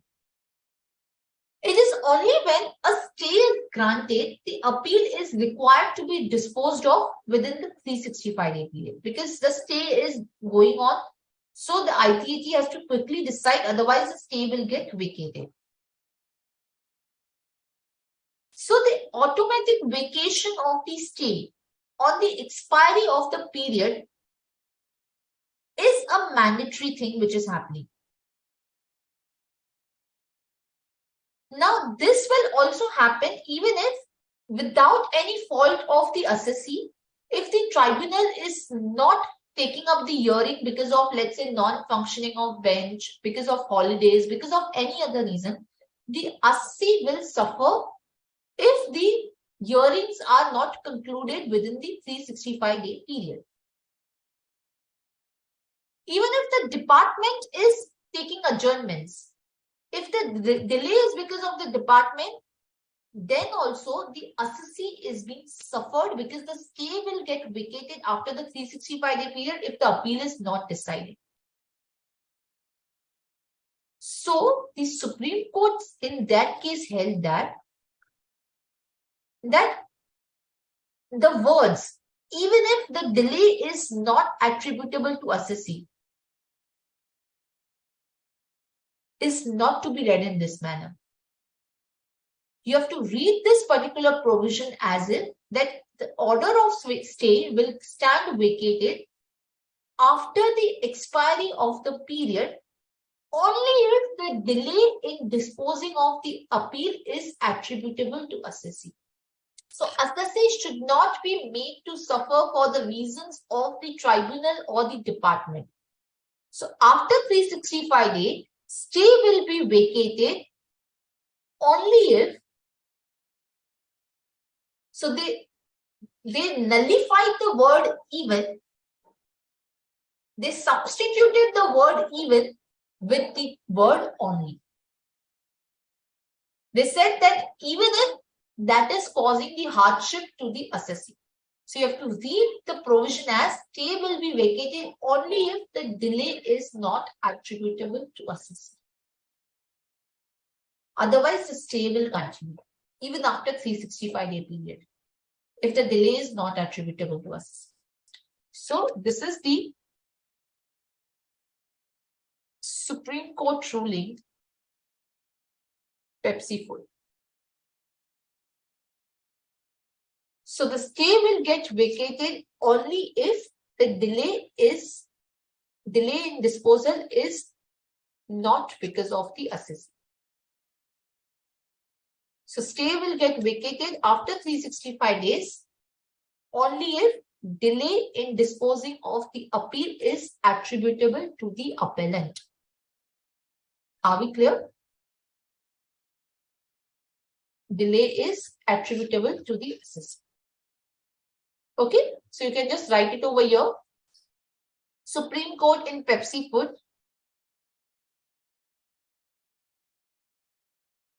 read down this provision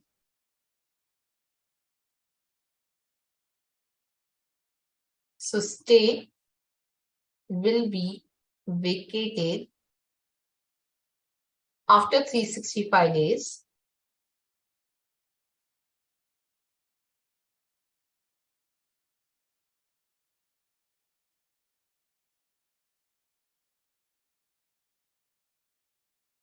only if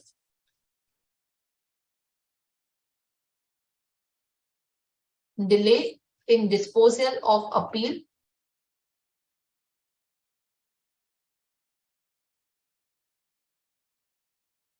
is attributable to appellant.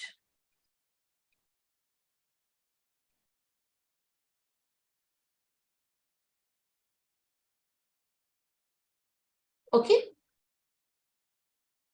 are we clear?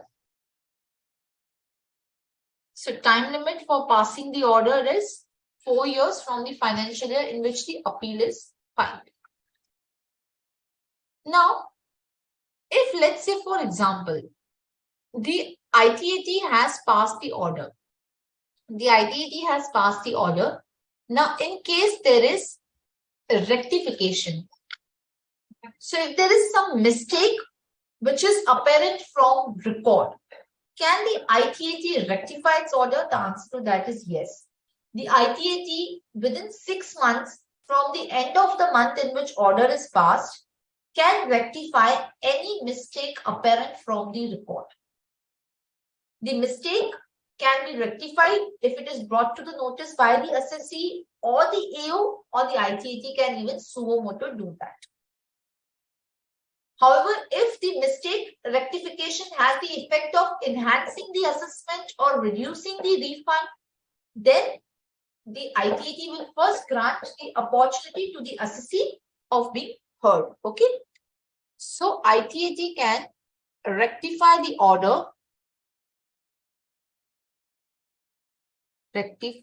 order, having mistake apparent from record within 6 months, within a period of 6 months from the end of the month in which order is passed.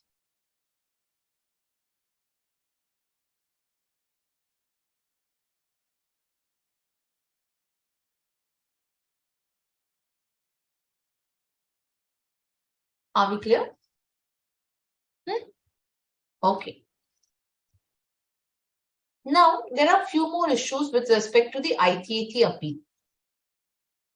Understand one thing again. Let's say, for example, does the ITAT have the power to reappreciate its case or review its case? I'm not saying rectifying the mistake apparent from record. Mistake apparent from record is what? The obvious glaring mistake which is self-evident, which is not observed by the change of opinion or discovery or by the process of finding out that with digging the particular facts or applying the legal provision. So it has the power to rectify the mistake apparent on record. But can it review its decision completely? It can review. I'm not saying rectify the mistake apparent from record. Review is, again, looking at the decision and reviewing it. So Bombay High Court in Ernest Export Limited case had clearly held that Section 254 only permits the rectification of mistake apparent from record. It does not empower the tribunal to change its own view by substituting its earlier view. It cannot unsettle the decisions which are taken after the due consideration. So it cannot reconsider the entire matter and come to a different conclusion. So reappreciation or review of the earlier decision is beyond the scope of the power which is there for the rectification of mistake apparent from record. It cannot review its decision. It cannot reappreciate its decision. So what did what did the Bombay High Court said that? Bombay High Court had said that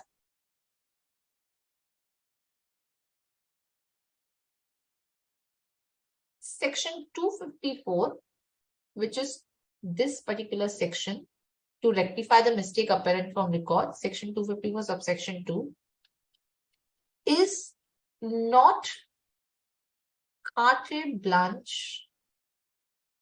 What do we mean by carte blanche? Carte blanche means to act according to own wishes. So Section 254.2 is not a carte blanche for ITAT to change its own view.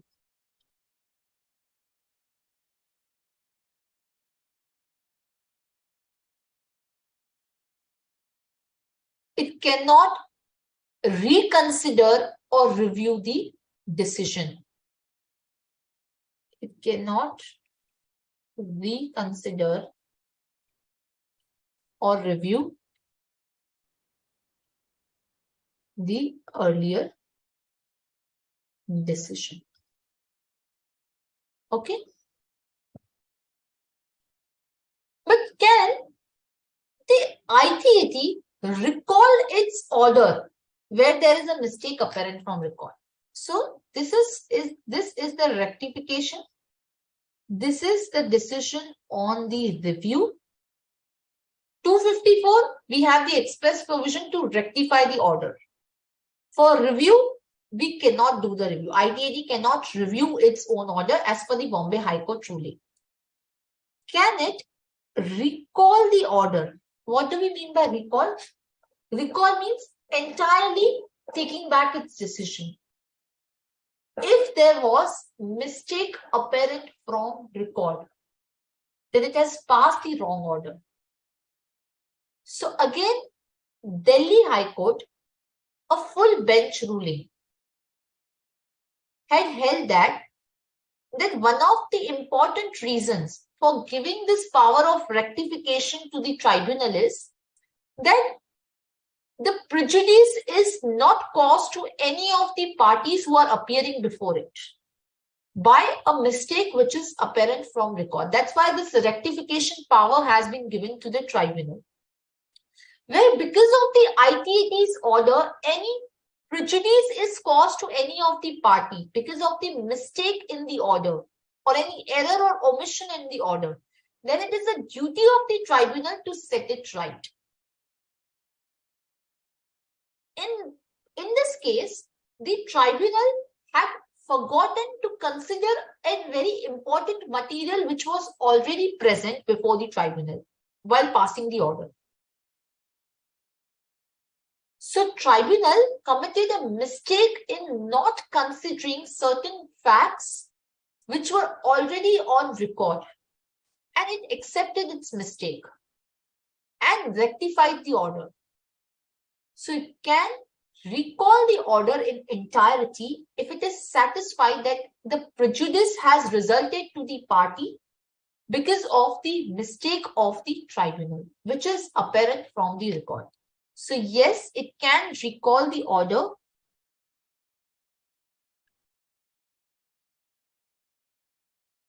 if mistake apparent from record and prejudice is caused to any party because of error or omission in the order. Are we clear? Yes? Yes or no? Okay.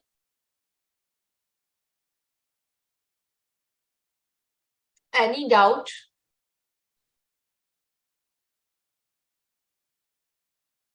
Okay.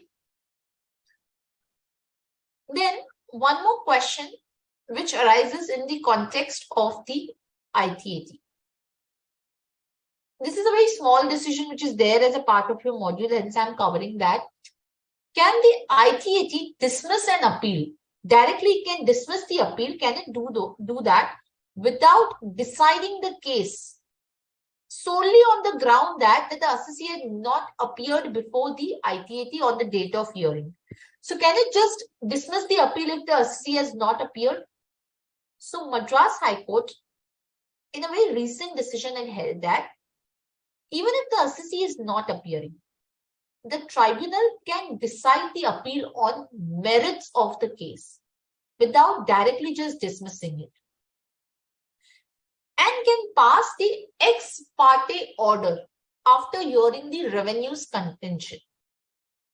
What is ex parte order? So in case the assessee is not coming for the hearing, in case the assessee is not coming for the hearing, it can just hear one of the party,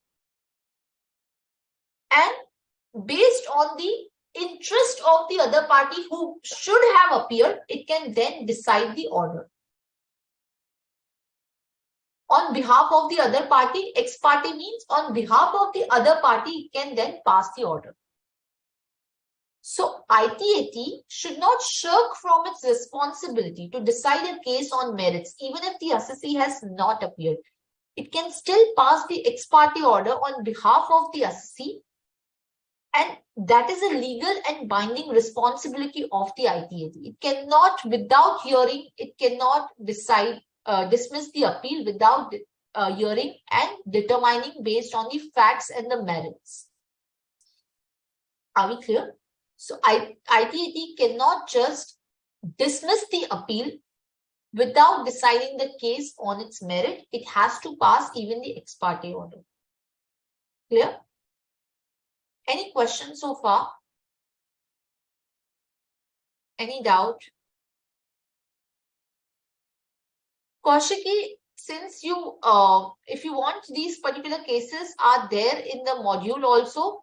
So for the Bombay High Court ruling of the review, it was Ernest Exports, and the Delhi High Court ruling in the case of Lakshman Das Bhatia Hingwala Private Limited for the recall of the order.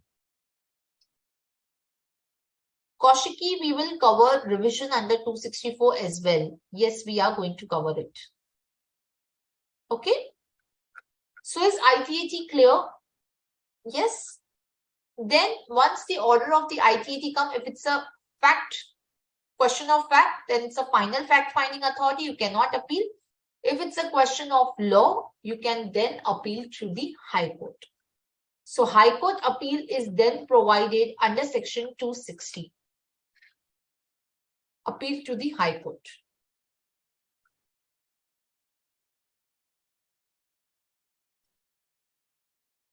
So appeal to High Court. 260A. Okay. So any order which is passed by the ITAT can be appealed to the High Court if the High Court is satisfied that the case involves a substantial question of law. If it involves substantial question of law. And the High Court then will formulate those questions. Even the department can appeal against the ITAT order before the High Court. Okay. What is the time limit for appeal? The time limit is within 120 days from the date on which the order is received. Time limit is 120 days from date on which order is received. And whether the High Court has the power to condone the delay? Yes, it has the power to condone the delay also. On sufficient cause.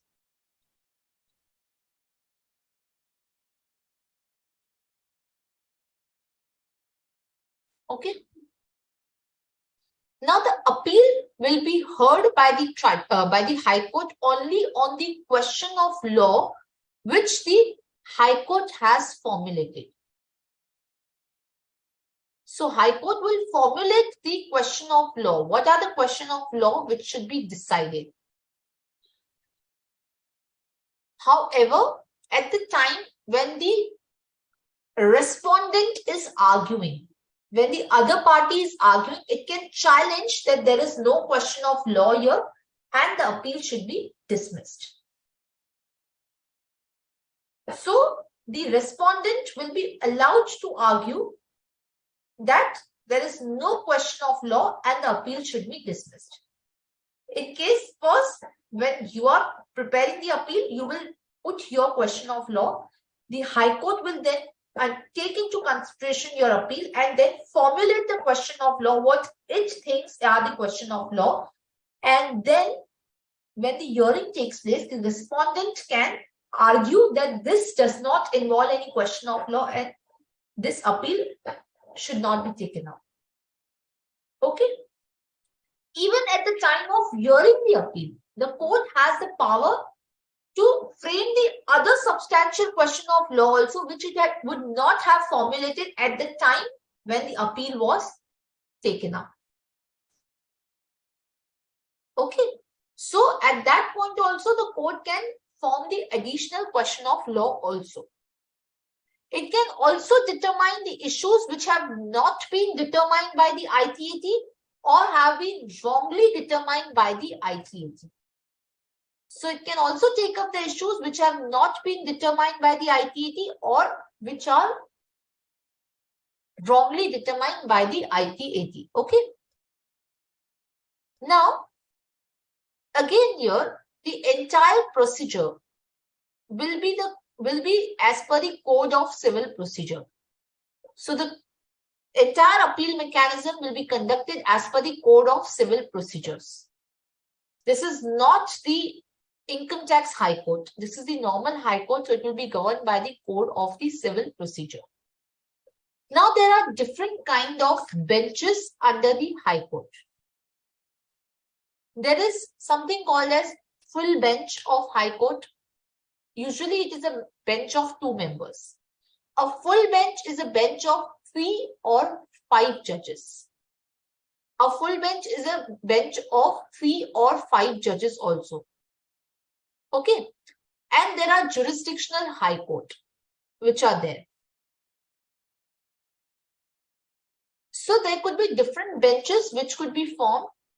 There could be, as I said, the single bench also. There could be the normal division bench also. There could be full bench also, which is the 2 or 3 member bench. And sometimes there is also the larger bench of high court. So where the judges are divided in the opinion, the appeal can be heard by the larger bench. So, for example, if the accountant or judicial members are divided in their opinion in the ITAT, then there is a special bench which is there in the ITAT, which will involve president also, or they can refer the question to president also to decide upon the appeal. Or if the benches are divided, they can form a special bench as well. Similarly, in the high court, if the judges are divided, then the question of the division bench is referred to a larger bench of 3 judges. So there could be the larger bench also. And there could be, as I said, the full bench also.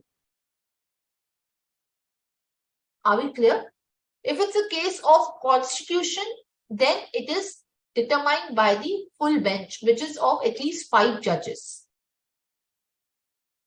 Clear? Any doubt till now? So there are different benches in the high court. Full bench, division bench. Usually the case is decided by the division bench only. Okay. Now understand one thing. In the high court decisions which are there, again there are few important aspects which we need to consider. And what are those? Again, these are case laws from your module only. So can the high court review its order to correct a mistake apparent from record? The ITAT, yes, it can review its order. Sorry, it can rectify its order to correct the mistake apparent from record.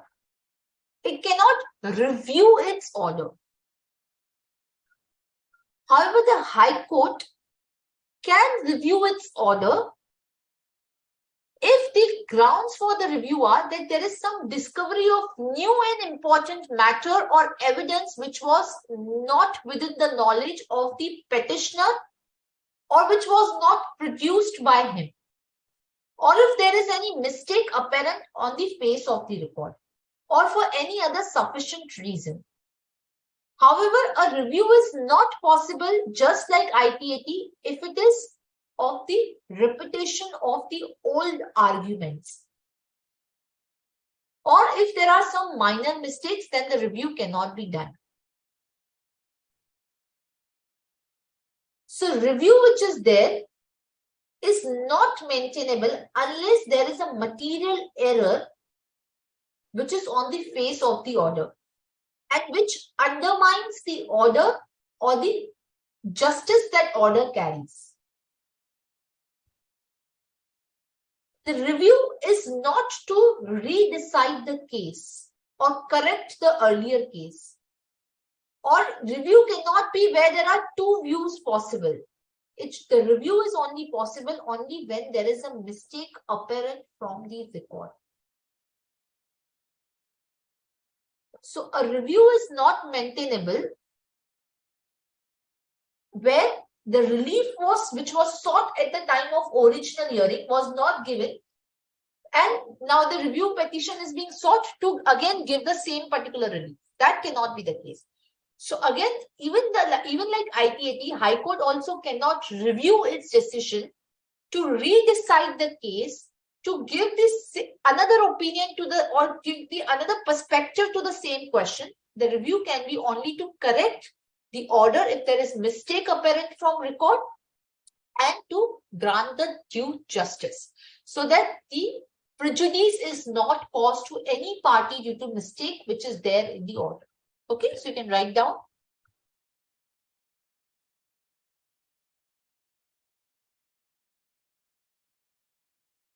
Review the order if discovery of new and important matter or evidence, discovery of new and important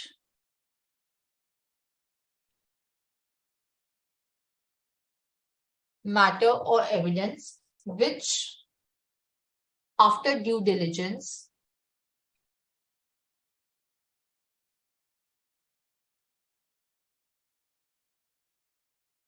could not be discovered by the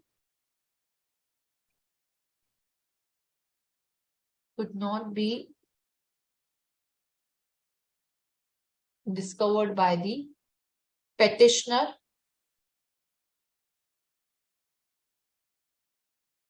or produced by him.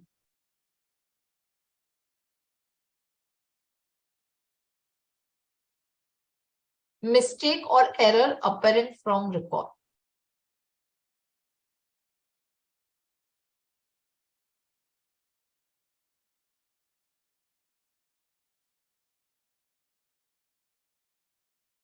Any other sufficient reason.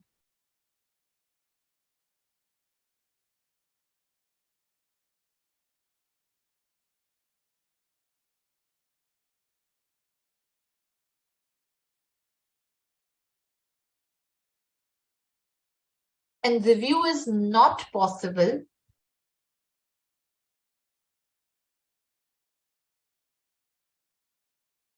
if it is repetition of old and overruled argument,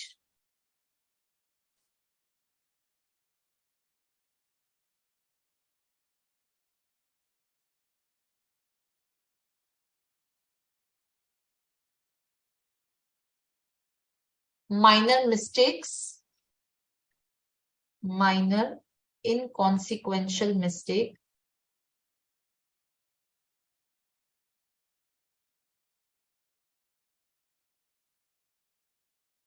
or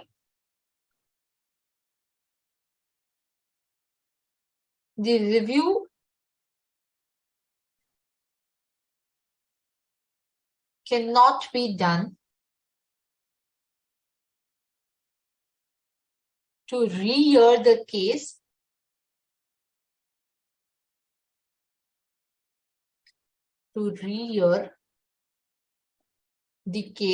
and correct it.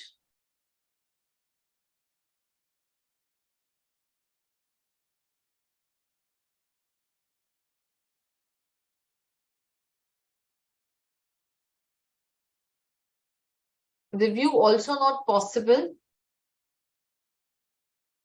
where there are two views on the subject. So two views on subject cannot be ground for review. Are we clear? The error apparent on the face, error apparent on face of record should not be the error which has to be searched. Error which has to be fished out and searched. Okay, it should be the glaring error. Okay. Clear?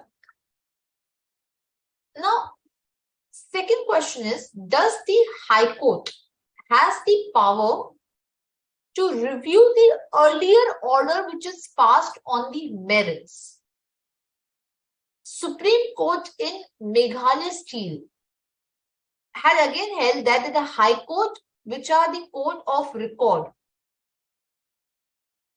the power of review is there, which is what I again said it. There is nothing in the Constitution to prevent the High Court from exercising the power of the review, to prevent the miscarriage of justice, or to correct grave and palpable errors committed by it. So you can just write it again here. Power of review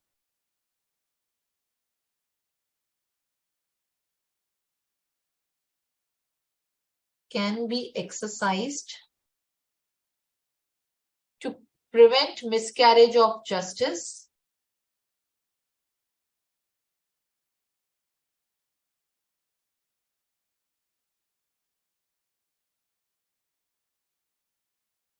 or to correct grave and palpable errors.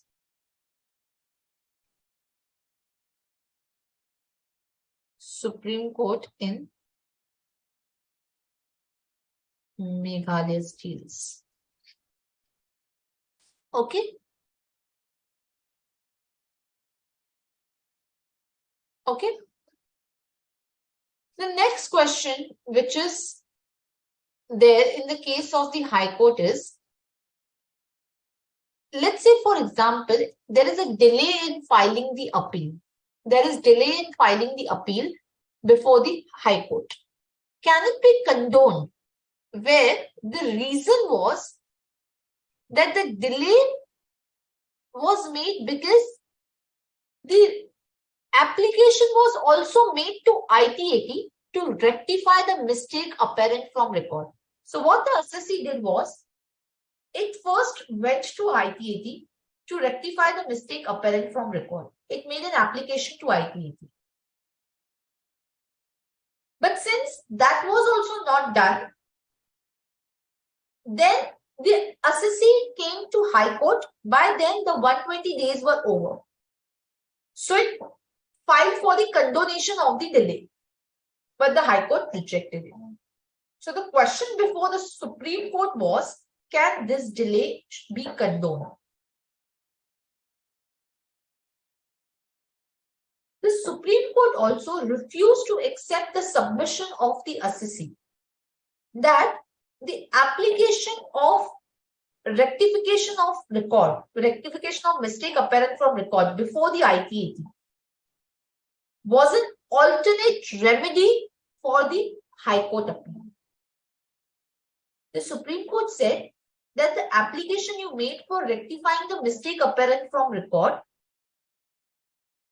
that is not alternate remedy to the High Court appeal. You cannot say that you were pursuing this remedy, so that's why you did not come to High Court on time. Under the High Court appeal at the 260A, the order of the ITAT can be challenged if there is substantial question of law. So the assessee had the, the appellant had the option of filing the appeal before the before the High Court. It could have also gone for application before the ITAT, and clearly mentioning in the appeal that the application for the rectifying the mistake apparent from record is also pending before the ITAT.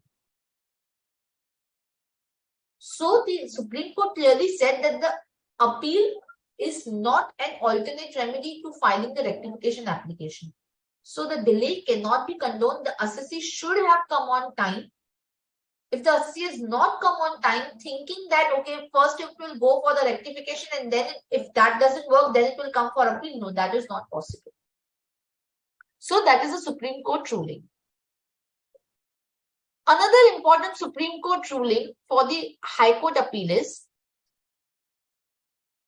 that if, say, for example, the High Court has not framed any substantial question of law and merely decided the question of law framed by the assessee. Or sorry, not the assessee, I am also making mistake, the appellant. So the appellant first gives, as I said, the question of law to the High Court, based on which it is filing appeal. The High Court will then formulate the question of law which it thinks should be there for the case. Now, in this case, the High Court just clearly went ahead with the appellant's question of law. It did not frame on its own the question of law. So whether it can do so. So Supreme Court answered that there is a distinction between the questions of law proposed by the appellant for admitting the appeal to the High Court and the questions framed by the High Court later on. The question of law which are proposed by the appellant are different from the question of law framed by the High Court. The appeal has to be heard on the question of law framed by the High Court.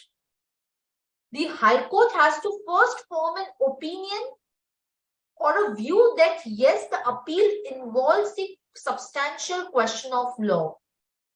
It should record a categorical finding that the questions proposed by the appellant are the substantial question of law. In case the High Court is of the opinion that there is no question of law, it cannot go ahead. The appeal will be dismissed there and then. This was not done by the High Court. The High Court should give a categorical finding that yes, the appellant's proposed question are in fact a question of law. If it is coming to a finding that there lies no question of law, it can just dismiss the appeal. So here the High Court has done the mistake that only hearing on the questions which are proposed by the appellant and not framing its own question. So therefore, the High Court has clearly not decided the appeal as per the mandatory procedure prescribed under section 260A, and therefore the Supreme Court quashed that particular appeal. Are we clear? Any doubt?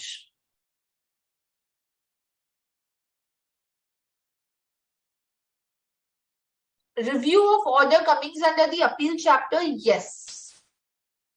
It is in the appeal chapter, Jacob. Yes. I honestly do not know, Jacob, about the tax planning evasion chapter. Let's see who takes it up. Let's see. Okay. So then finally, after the High Court appeal, you have the final appellate authority, which is the Supreme Court. Then the Supreme Court has the power to take the appeal on the High Court's order, right? So first, the High Court will decide. After the High Court's order, the Supreme Court, you can appeal to the Supreme Court, okay? Now, once the appeal is made to the Supreme Court, again here it will be governed by the procedure of the Civil Code or the Code of Civil Procedure. And this is provided in section 261. Again, before the Supreme Court, the appeal can be the special leave petition or it can be the normal appeal. Normal appeal means it will go after the High Court's order. You can appeal to the Supreme Court. There is also a special leave petition. What is a special leave petition is, in the special leave petition, a request is made to the Supreme Court that the appeal should be taken up. So the Supreme Court then may in its discretion grant the special leave to appeal from any judgment of the High Court which is there. So a special leave is made to the Supreme Court that please accept this appeal even if it does not lie directly. Are we clear? The aggrieved party can approach the Supreme Court by filing a special leave petition in case any substantial question of law is involved or the question involves public importance or a gross injustice has been done. So in that case, a special leave petition is requested. Are we clear? So this is a special power granted to the Supreme Court to ensure that there is no miscarriage of the justice. This is different from the normal appeal which is there. This is in the special cases that the special leave petition is requested. Are we clear?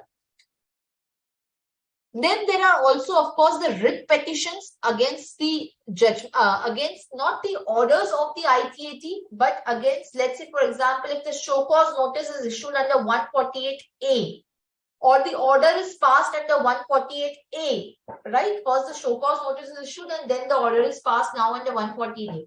Against that, there is no appeal. After that, directly the notice under 148 will be issued.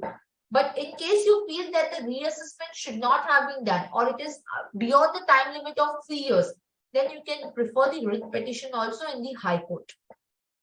So writ petition can also be filed for the income tax matters, directing that the particular notice or the particular order itself should be quashed. But a writ cannot be filed if there is already an appeal remedy. Now, there is no appeal remedy for 148 order. So you can file the writ petition in those cases. Clear?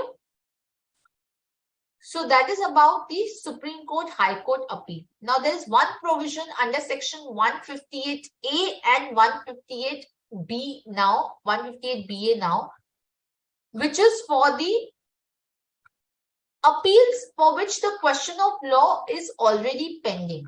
Now what are these particular sections all about? These are the provision for avoiding the repetitive appeals. Now what are these? I'll just tell you very quickly. First, we'll take up 158A, which is there. Now, 158A, which is there, is if there is identical question of law pending before the High Court or Supreme Court. Let's say, for example, the assessee's case is pending before the assessing officer, right? Or is pending before the CITA or ITAT. And the assessee claims that the question of law, which is there, question of law, okay, which is there in the assessment here, which is involved, is the same as that is pending before the High Court or Supreme Court.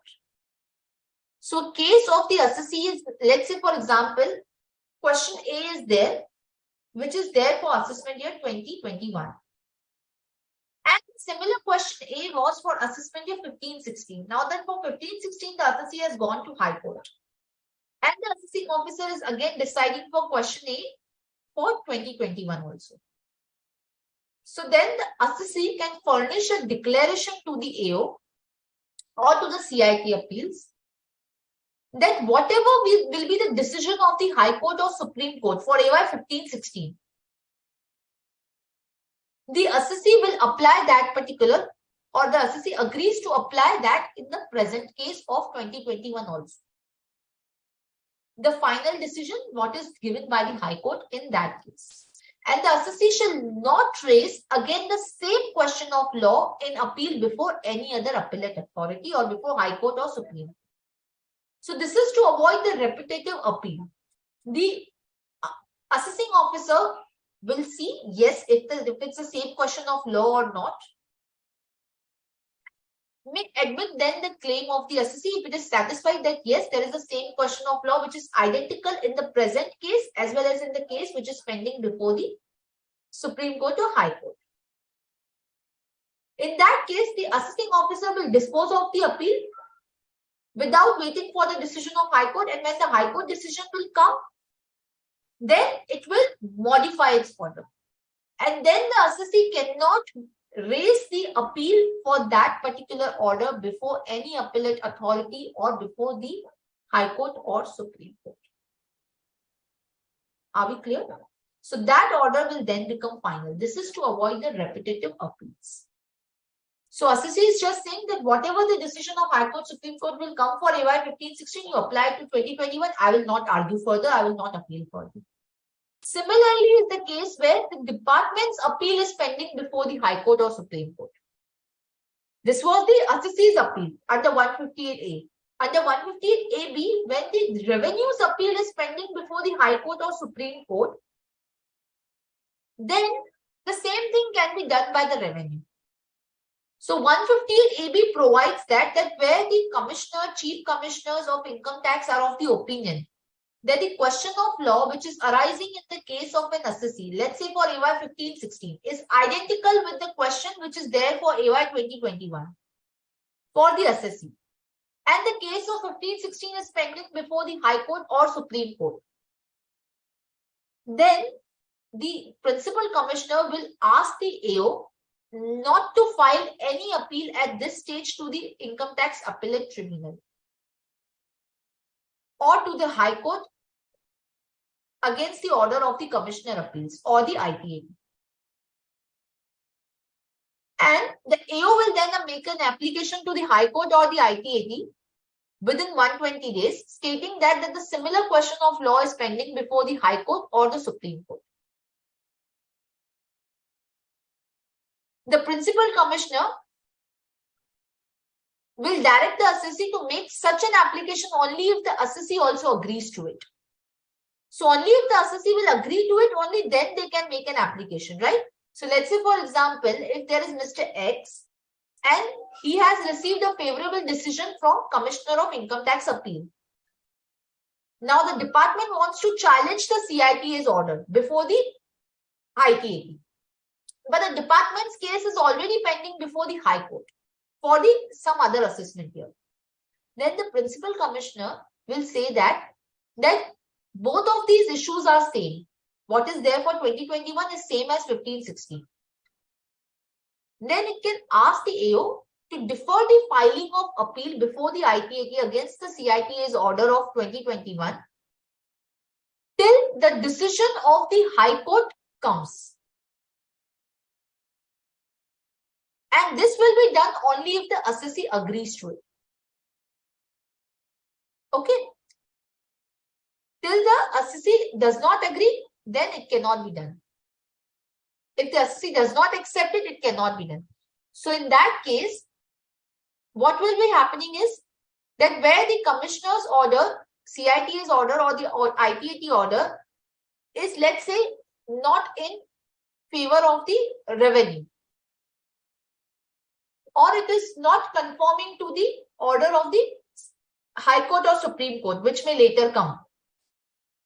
Then, in that case, only then the AO will go and file the appeal before the ITAT or the High Court. So, only if the Supreme Court's order or the High Court's order is in favor of the revenue, then in that case, only then the AO will go and file the appeal against the decision of CITA or the ITAT. If it is in the favor of the assessee, it will not go before the ITAT or the High Court.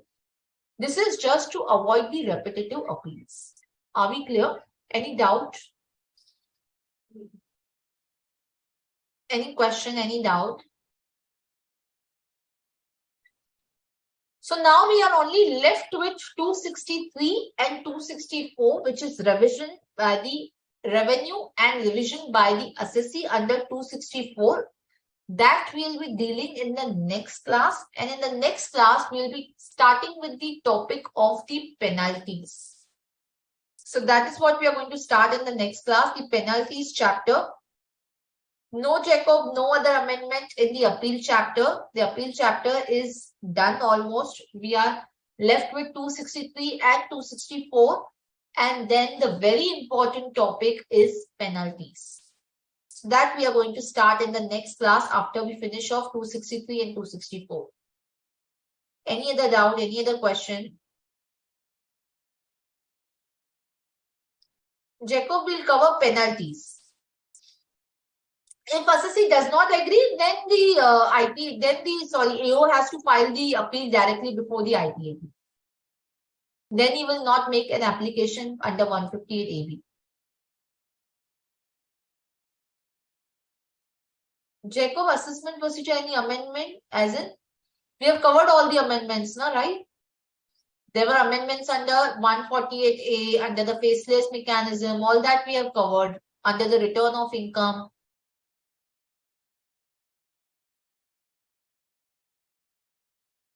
Any other question?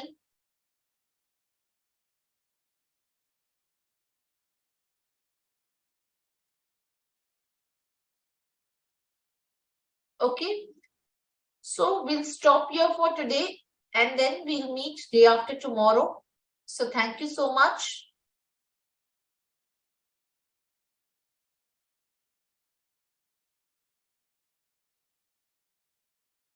We can close this.